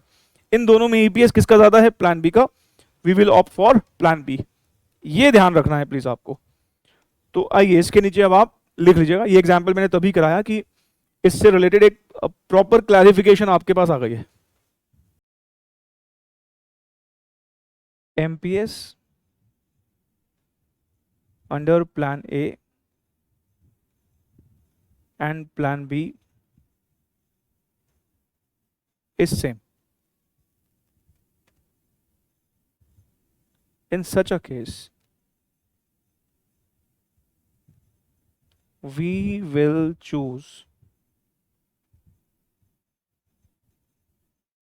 plan B as it is giving higher EPS. लेकिन ध्यान रखें, हायर ईपीएस किस किस के बीच में? Between plan A and plan B. Plan C और प्लान डी को तो अब हम कंसिडर ही नहीं करने वाले, क्योंकि यहां तो वेल्थ ही कम हो रही है ना।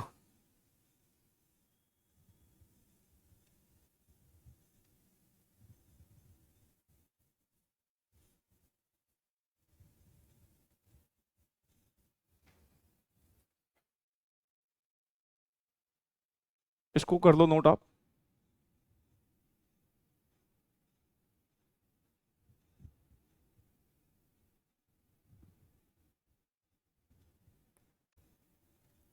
चलें आए एक और एग्जाम क्वेश्चन सॉल्व करते हैं। और जो नेक्स्ट क्वेश्चन हम सॉल्व करेंगे वो है question number 6। Triplex Company Limited is considering an expansion program. कह रहा है कोई कंपनी है जो कि एक्सपेंशन प्रोग्राम कंसिडर कर रही है, जो कि 10 लाख रुपए कॉस्ट करेगा। मतलब हमें एक्सपेंशन के लिए 10 लाख रुपए की रिक्वायरमेंट है। फिर कहता है company can finance it either through debt और थ्रू इक्विटी। इस लाइन से उसने बिल्कुल क्लैरिफाई कर दिया कि हमारे पास दो ही रास्ते हैं। मतलब जो हम अभी स्टेटमेंट बनाएंगे उसमें हमारे पास एक प्लान ए है जो कि बेसिकली डेट प्लान है, और एक प्लान बी है जो कि इक्विटी प्लान है। दो ही रास्ते हैं, बता दिया उसने। अच्छा, हमारा जो करंट फाइनेंसिंग पैटर्न है, मतलब जो हमारा एग्जिस्टिंग कैपिटल स्ट्रक्चर है, वो कुछ ऐसा है। इक्विटी कैपिटल है हमारे पास 5 लाख रुपए की, 50,000 शेयर्स हैं, रिजर्व सरप्लस दे रखा है, और 10% डेट है, और को इंसिडेंस है। ये सिर्फ एक इत्तेफाक ही है कि नए पैसे भी 10 लाख चाहिए, और जो हमारा एग्जिस्टिंग पैसा लगा हुआ है वो भी 10 लाख है। ठीक है ना। आगे बढ़ते हैं। अब हमें हमारी लेटेस्ट इनकम स्टेटमेंट दे रखी है। मतलब जो हमने अभी इनकम स्टेटमेंट अभी हमारी लेटेस्ट दे रखी है, जिसमें सेल्स गिवन है, टोटल कॉस्ट माइनस कर रखी है, ईबीआईटी है, इंटरेस्ट माइनस किया हुआ ईबीटी है, इनकम टैक्स और ईएटी दे रखा है। ये हमारी लेटेस्ट इनकम स्टेटमेंट है। मतलब कह सकते हो कि इस स्टेटमेंट से हम हमारी प्रेजेंट ईबीआईटी देख सकते हैं। What is our present EBIT? हमारी प्रेजेंट ईबीआईटी कितने की दिख रही है यहाँ पर? 5 लाख। ये देखो, ये ईबीआईटी है ना, ये हमारी प्रेजेंट ईबीआईटी। क्योंकि हम जो स्टेटमेंट बनाते हैं वो शुरुआत कहां से करते हैं? ईबीआईटी से। और हमें क्या चाहिए होता है? EBIT after expansion. ये लेटेस्ट इनकम स्टेटमेंट है, अभी बीती हुए टाइम की इनकम स्टेटमेंट है। पैसा तो अभी हमने रेज ही नहीं किया। इसका मतलब इस स्टेटमेंट में जो ईबीआईटी हमें दिख रही है वो कौन सी वाली ईबीआईटी है? ये प्रेजेंट ईबीआईटी है। पहले तो इस बात को समझे। ठीक है सर, समझ गए। आगे बढ़ते हैं। अब देखो क्या बोलता है। कह रहा जो ये एक्सपेंशन प्रोग्राम है, मतलब जो ये 10 लाख रुपए हमें चाहिए, अगर हम ये लगा देते हैं पैसा, तो ये हमारी एडिशनल सेल जो है वो जनरेट करके देगा। एडिशनल सेल कितने की जनरेट करके देगा? 16 लाख रुपए की एडिशनल सेल जनरेट करके देगा। और इस पर जो हमारा रिटर्न आने वाला है 15% on sale before interest in tax. Line को बड़े ध्यान से पढ़ने वाले हैं। क्या क्या क्या लिखा है यहां पर? देखो ध्यान से, फिर से मेरे साथ पढ़ना। कह रहा हमारा जो एक्सपेंशन प्रोग्राम है जिसमें 10 लाख रुपए हमें लगाने हैं, ऑफ कोर्स, वो हमें एडिशनल सेल करके देगा। कितने की एडिशनल सेल करके देगा? 16 लाख रुपए की। और इस 16 लाख रुपए पर हमारा रिटर्न आने वाला है 15% का, हमारा रिटर्न आने वाला 15% का। और जो ये रिटर्न निकलेगा ना, ये रिटर्न ध्यान रखें बिफोर इंटरेस्ट एंड टैक्स है। Return before interest and tax है, मतलब ईबीआईटी है। और ध्यान से अगर सोचें, ये 16 लाख रुपए एडिशनल सेल है, नई सेल है। इस पर 15%, 16 लाख का 15% निकालिए कितना होता है? 16 लाख का 15% होता है 2,40,000। इस 16 लाख पर हम 15% का रिटर्न कमाएंगे, जो कि 2,40 निकल के आएगा, 2,40,000 निकल के आएगा। और इसने बोल दिया ये जो रिटर्न है ना, ये इंटरेस्ट एंड टैक्स से पहले है। इसका मतलब ये एडिशनल ईबीआईटी की तो बात कर रहा है। ये सेल एडिशनल है, मानते हो? हाँ सर, एडिशनल सेल है। इस पर जो रिटर्न निकलेगा वो भी एडिशनल ही निकलेगा, एक्स्ट्रा ही निकलेगा। और जो ये रिटर्न आया है, इसके लिए खुद ही बोल दिया कि this is before interest and tax. मतलब 16 लाख का 15% बेसिकली हमारा एडिशनल ईबीआईटी आएगा। ये इस लाइन ए, इस क्वेश्चन का एक अलग पॉइंट है, एग्जामिनेशन क्वेश्चन है, एज इट इज हमारे एग्जाम में पूछा जा सकता है। आगे बढ़ते हैं। ये समझ में आ गई ना? चलो ऐसा करें, पहले इतना लिख लेते हैं, क्योंकि हमें तो क्या चाहिए होता है? EBIT after expansion. अच्छा, यहां ईबीआईटी आफ्टर एक्सपेंशन कैसे निकलेगा? हमारा प्रेजेंट ईबीआईटी कितने का है? 5 लाख रुपए का। एडिशनल ईबीआईटी कितना होने वाला है? 2,40। तो हमारा जो एक्सपेंशन के बाद वाला ईबीआईटी है वो कितना हो जाएगा? 7,40,000। हम अभी 5 लाख कमा ही रहे हैं, ये तो हम अभी कमा ही रहे हैं। हम जब ये पैसा लगा देंगे तो हमारी सेल 16 लाख से बढ़ेगी, और इस 16 लाख पर हमें 15% का रिटर्न मिलने वाला है। अब ये कैसे पता कि ये ईबीआईटी है? इसने बोला है कि जो ये 15% का रिटर्न है, ये बिफोर इंटरेस्ट एंड टैक्स है। ठीक है, तो ये हमारा एडिशनल ईबीआईटी होगा, बिकॉज एडिशनल सेल पे तो एडिशनल ईबीआईटी आएगा ना, ये एक्स्ट्रा सेल है, तो इस पर जो रिटर्न आएगा वो एक्स्ट्रा आएगा ना। तो प्रेजेंट प्लस एक्स्ट्रा, ये हमारा हो जाएगा टोटल रिटर्न या टोटल ईबीआईटी आफ्टर एक्सपेंशन। मुझे लगता है कि मैंने अब इसको ठीक से क्लैरिफाई कर दिया है आपको। आइए, क्वेश्चन नंबर हमारा कौन सा है? 6।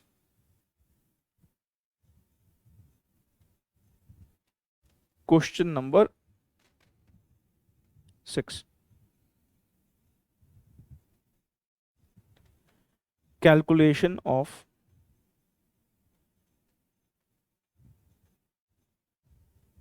EBIT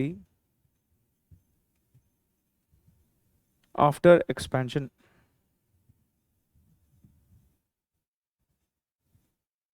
existing EBIT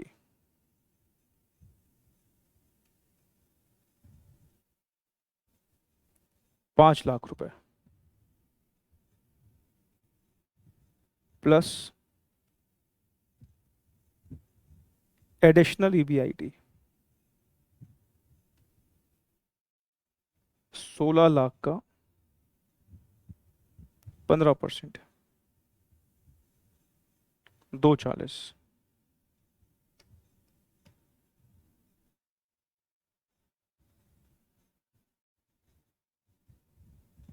ये क्या हो गया हमारा?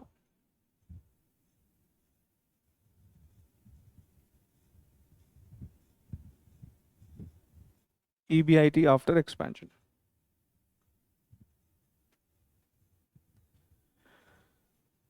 ठीक है, इसको आप वर्किंग नोट नंबर 1 दे दो।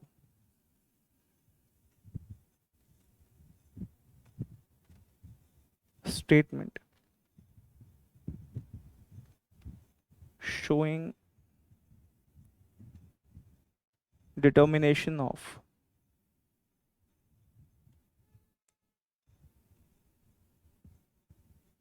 optimal capital structure।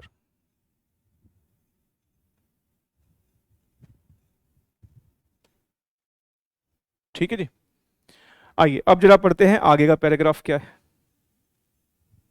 उसने ऊपर ही हमें एक लाइन में बता दिया हमारे पास 2 रास्ते हैं, या तो उधार लेंगे, डेट लेंगे, या इक्विटी लेंगे, है ना। अब क्या बोलता है? कहता है if the expansion is financed through debt. कह रहा अगर हमारा एक्सपेंशन हम डेट से फाइनेंस करते हैं, तो जो नया डेट है वो हम 12% रेट ऑफ इंटरेस्ट पर ले पाएंगे। मतलब अगर हम वो 10 लाख रुपए जो ऊपर ही उसने बता दिया कि हमें चाहिए, अगर हम वो डेट के थ्रू रेज करते हैं तो वो 12% डेट होगा। ध्यान रखें हमारा एग्जिस्टिंग इंटरेस्ट रेट 10% का है, नया डेट जो है वो 12% मिलने वाला है। ठीक है, और उस केस में हमारा पीई रेशो फिर 4 टाइम्स होगा। मतलब डेट प्लान अगर हमारा होता है तो PE ratio will be 4 times. इस केस में मार्केट प्राइस निकल सकता है। बिल्कुल सर। आगे बोलता है अगर हमारा ये एक्सपेंशन प्रोग्राम इक्विटी शेयर से होता है और नए शेयर्स हम 40 रुपए का बेच पाएंगे, इसने खुद बता दिया, हमारा पीई रेशो 5 टाइम्स होगा। क्योंकि इक्विटी से पैसा आ रहा है, उधार से आता है तो फाइनेंशियल रिस्क भी साथ लेके आता है, इसलिए वहां पर जो इन्वेस्टर है वो कम मल्टीपल देने को तैयार है, वो 4 गुना ही देता है हमारी अर्निंग का। लेकिन यहां पर अगर इक्विटी से पैसा आता है तो वो 5 गुना देने को तैयार है। कह रहा बताइए कौन से फॉर्म ऑफ फाइनेंसिंग हमें चूज करना चाहिए अगर एफ हमारा जो ऑब्जेक्टिव है वो maximization of shareholders wealth है। वो तो हमें पता ही है, अभी ये नहीं लाइन लिखता ये वाली, सिर्फ यही पूछता कि बताओ कौन सा ऑप्ट करें, तो हम of course maximum market price वाला ही ऑप्ट करते हैं। चलिए हम अब यहां अपने फॉर्मेट को बना लेते हैं, और हमारा फॉर्मेट क्या रहने वाला है, हम पर्टिकुलर्स लिखेंगे,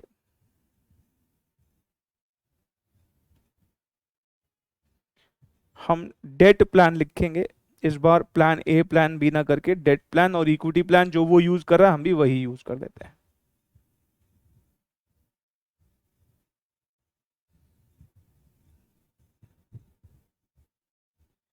ईबीआईटी वर्किंग नोट नंबर 1 में निकाल ही दी है हमने, 7,40,000।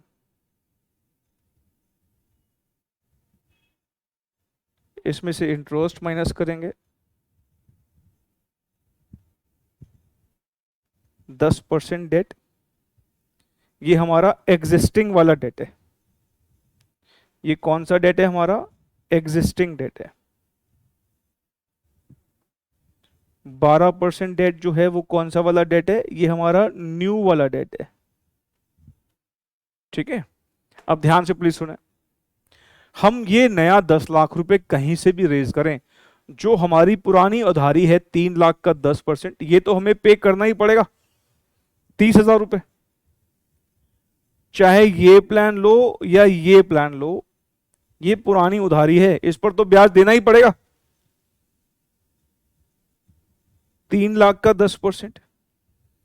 लेकिन जो हमारा नया पैसा है वो हमें, उस पर तो अगर हम वो इक्विटी से रेज करेंगे तो यहां इंटरेस्ट नहीं होगा, लेकिन अगर वो डेट से रेज करेंगे तो यहां इंटरेस्ट होगा। 10 लाख रुपए हमें फ्रेश रेज करने हैं, ये पहली लाइन में उसने बताया, और इस पर 12% का ब्याज लगने वाला है। तो 10 लाख का 12% कितना होता है, 1,20,000। मैं कुछ भी नई बात नहीं बोली है, ये हम अभी तक करते आए हैं, वही बात रिपीट हुई है। इस बार बस क्वेश्चन का जो इंफॉर्मेशन देने का अंदाज था वो थोड़ा डिफरेंट था। नहीं, यहां उसने थोड़े डिफरेंट अंदाज से इंफॉर्मेशन दी है। ईबीआईटी आफ्टर एक्सपेंशन निकालने के लिए उसने मुझे सेल बताया और कहा कि इस पर हम कितना परसेंट बोला था, 15% कमाते हैं, एडिशनल सेल हमारी होगी इतने की, 16 लाख की, इस पर 15% कमा दें। और ध्यान रखिए ये बिफोर इंटरेस्ट एंड टैक्स है, तो एडिशनल सेल पर तो एडिशनल ईबीआईटी आएगा ना, ऑफ कोर्स। तो हमने कहा ठीक है, एग्जिस्टिंग हमने इनकम स्टेटमेंट से देख ली, एडिशनल जोड़ के ईबीआईटी आफ्टर एक्सपेंशन हो गया। अब हमें यह ध्यान रखना है कि हमारे एग्जिस्टिंग भी 10 लाख लगे, लेकिन फ्रेश भी 10 लाख चाहिए। अब एग्जिस्टिंग जो 10 लाख लगे हैं उसमें हमने कुछ ऑलरेडी डेट ले रखा है, और जो एग्जिस्टिंग ऑलरेडी डेट ले रखा है वो 10% रेट ऑफ इंटरेस्ट से ले रखा है। डेट हमारा एग्जिस्टिंग 3 लाख रुपए ही है, तो 30,000 तो हमें देना ही पड़ेगा, चाहे नया पैसा कहीं से भी रेज करो। अब जब नया पैसा डेट से रेज करोगे तो उस केस में नया इंटरेस्ट भी बनेगा।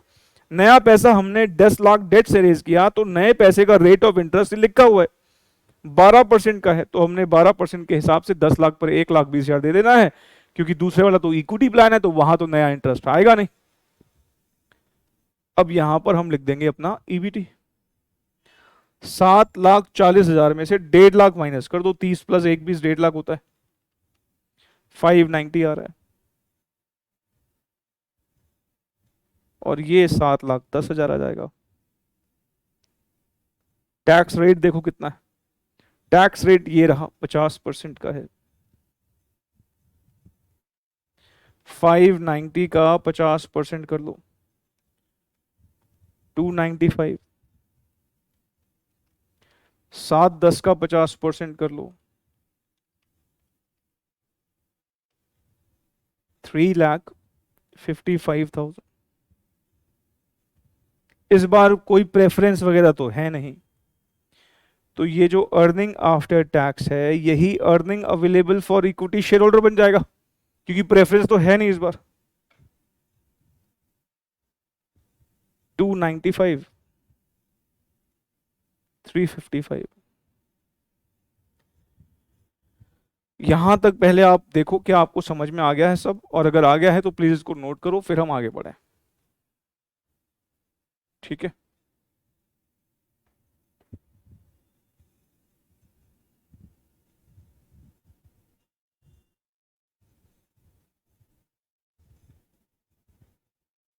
नंबर ऑफ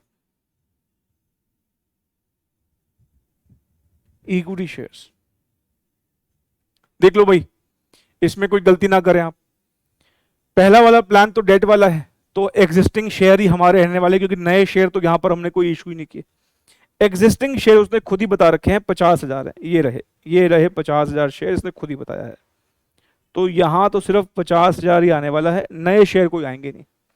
यहां पर 50,000 तो आएंगे आएंगे, प्लस 10 लाख रुपए जो हम रेज करने वाले हैं। कहता है हमारा एक शेयर मार्केट में 40 रुपए का बिकता है, तो एक शेयर जब मैं इशू करूंगा तो 40 रुपए का कैश भी आएगा।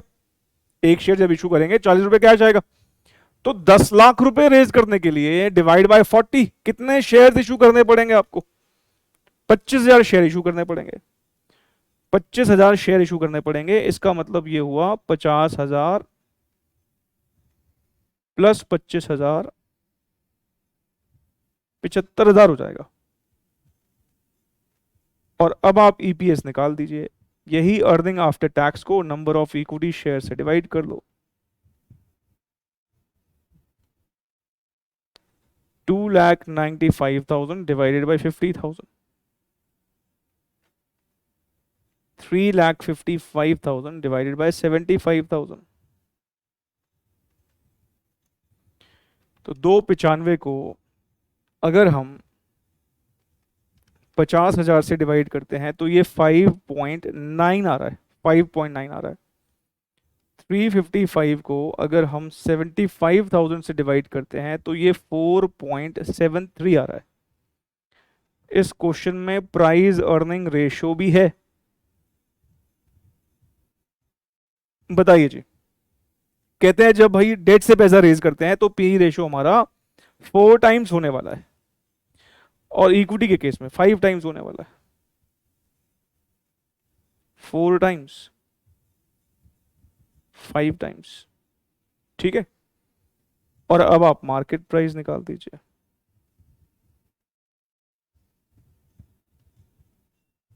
ईपीएस को पी रेशियो से मल्टीप्लाई कर दो।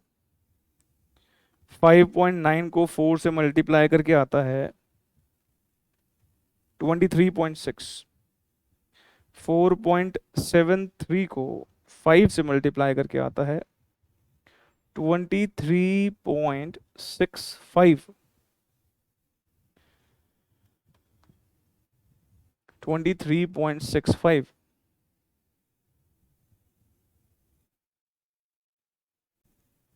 देखिए ईपीएस वाले प्लान का जो एमपीएस आया है, मार्केट प्राइस आया है, वो ज्यादा आया है, और कोई बहुत ज्यादा फर्क नहीं है। फर्क सिर्फ देखेंगे तो 5 पैसे का ही है।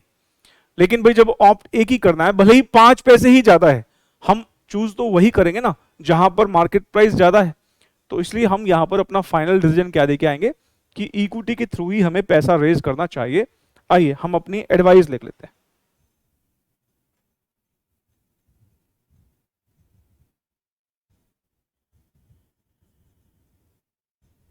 MPS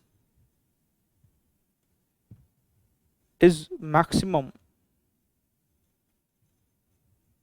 under equity plan. Thus,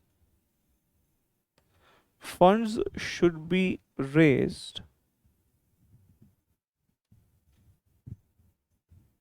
by way of equity shares so as to maximize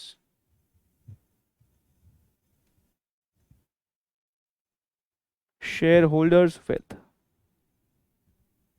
बस इतना ही लिखना काफी है। ठीक है जी।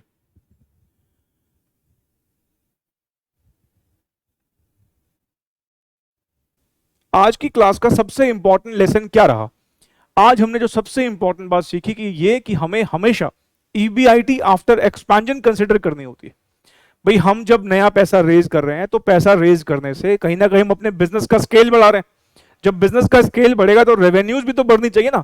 इसलिए हम ये मान के चलते हैं कि जब पैसा आएगा तो वो हमारे अर्निंग्स को बढ़ा देगा। और क्योंकि हम यहां पर जो स्टेटमेंट बनाते हैं वहां शुरुआत ही ईवीआईटी से करते हैं, तो हम ये बोलते हैं कि भी एक्सपेंशन के बाद वाली ईवीआईटी हमारी प्रेजेंट ईवीआईटी से ज्यादा होगी और वो हमें पहले निकालना है, उसके बाद अपने क्वेश्चन को सॉल्व करना है। अब आज की क्लास तक मैंने आपको जितने भी क्वेश्चंस करवाए हैं, मेरी आपसे रिक्वेस्ट है कि आप उनको अच्छे से रिवाइज कीजिएगा। कोई डाउट्स हो तो बिल्कुल आप मुझे अपने डाउट्स भेज सकते हैं, व्हाट्सएप कर सकते हैं, कॉल कर सकते हैं। मैं पूरी कोशिश करूंगा कि आपके डाउट्स को जितना जल्दी हो सकेगा रिप्लाई करूं। और आपने देखा भी होगा, अगर मुझसे किसी बच्चे ने डाउट्स पूछे हैं तो मेरी पूरी कोशिश रहती है कि मैं रिप्लाई उनको टाइम पे करूं। हाँ, बीच में कभी संडे पड़ गया, उस दिन मेरे को भी एक ही दिन मिलता है कुछ पर्सनल काम निपटाने का, तो शायद वो एक संडे को शायद मैं हो सकता है कि टाइम पे रिप्लाई ना कर पाऊँ। बट बाकी डेज में मेरी पूरी कोशिश रहती है कि जैसे ही मैं फ्री होता हूँ, कभी क्लासेस में हूँ तो एक अलग बात है, कभी किसी मीटिंग वगैरह में हूँ तो एक अलग बात है, पर जनरली मेरी पूरी कोशिश रहती है कि मैं आपको टाइमली रिप्लाई कर दूँ। बाकी मिलते हैं अगली क्लास में। Thank you so very much. Take care. Bye.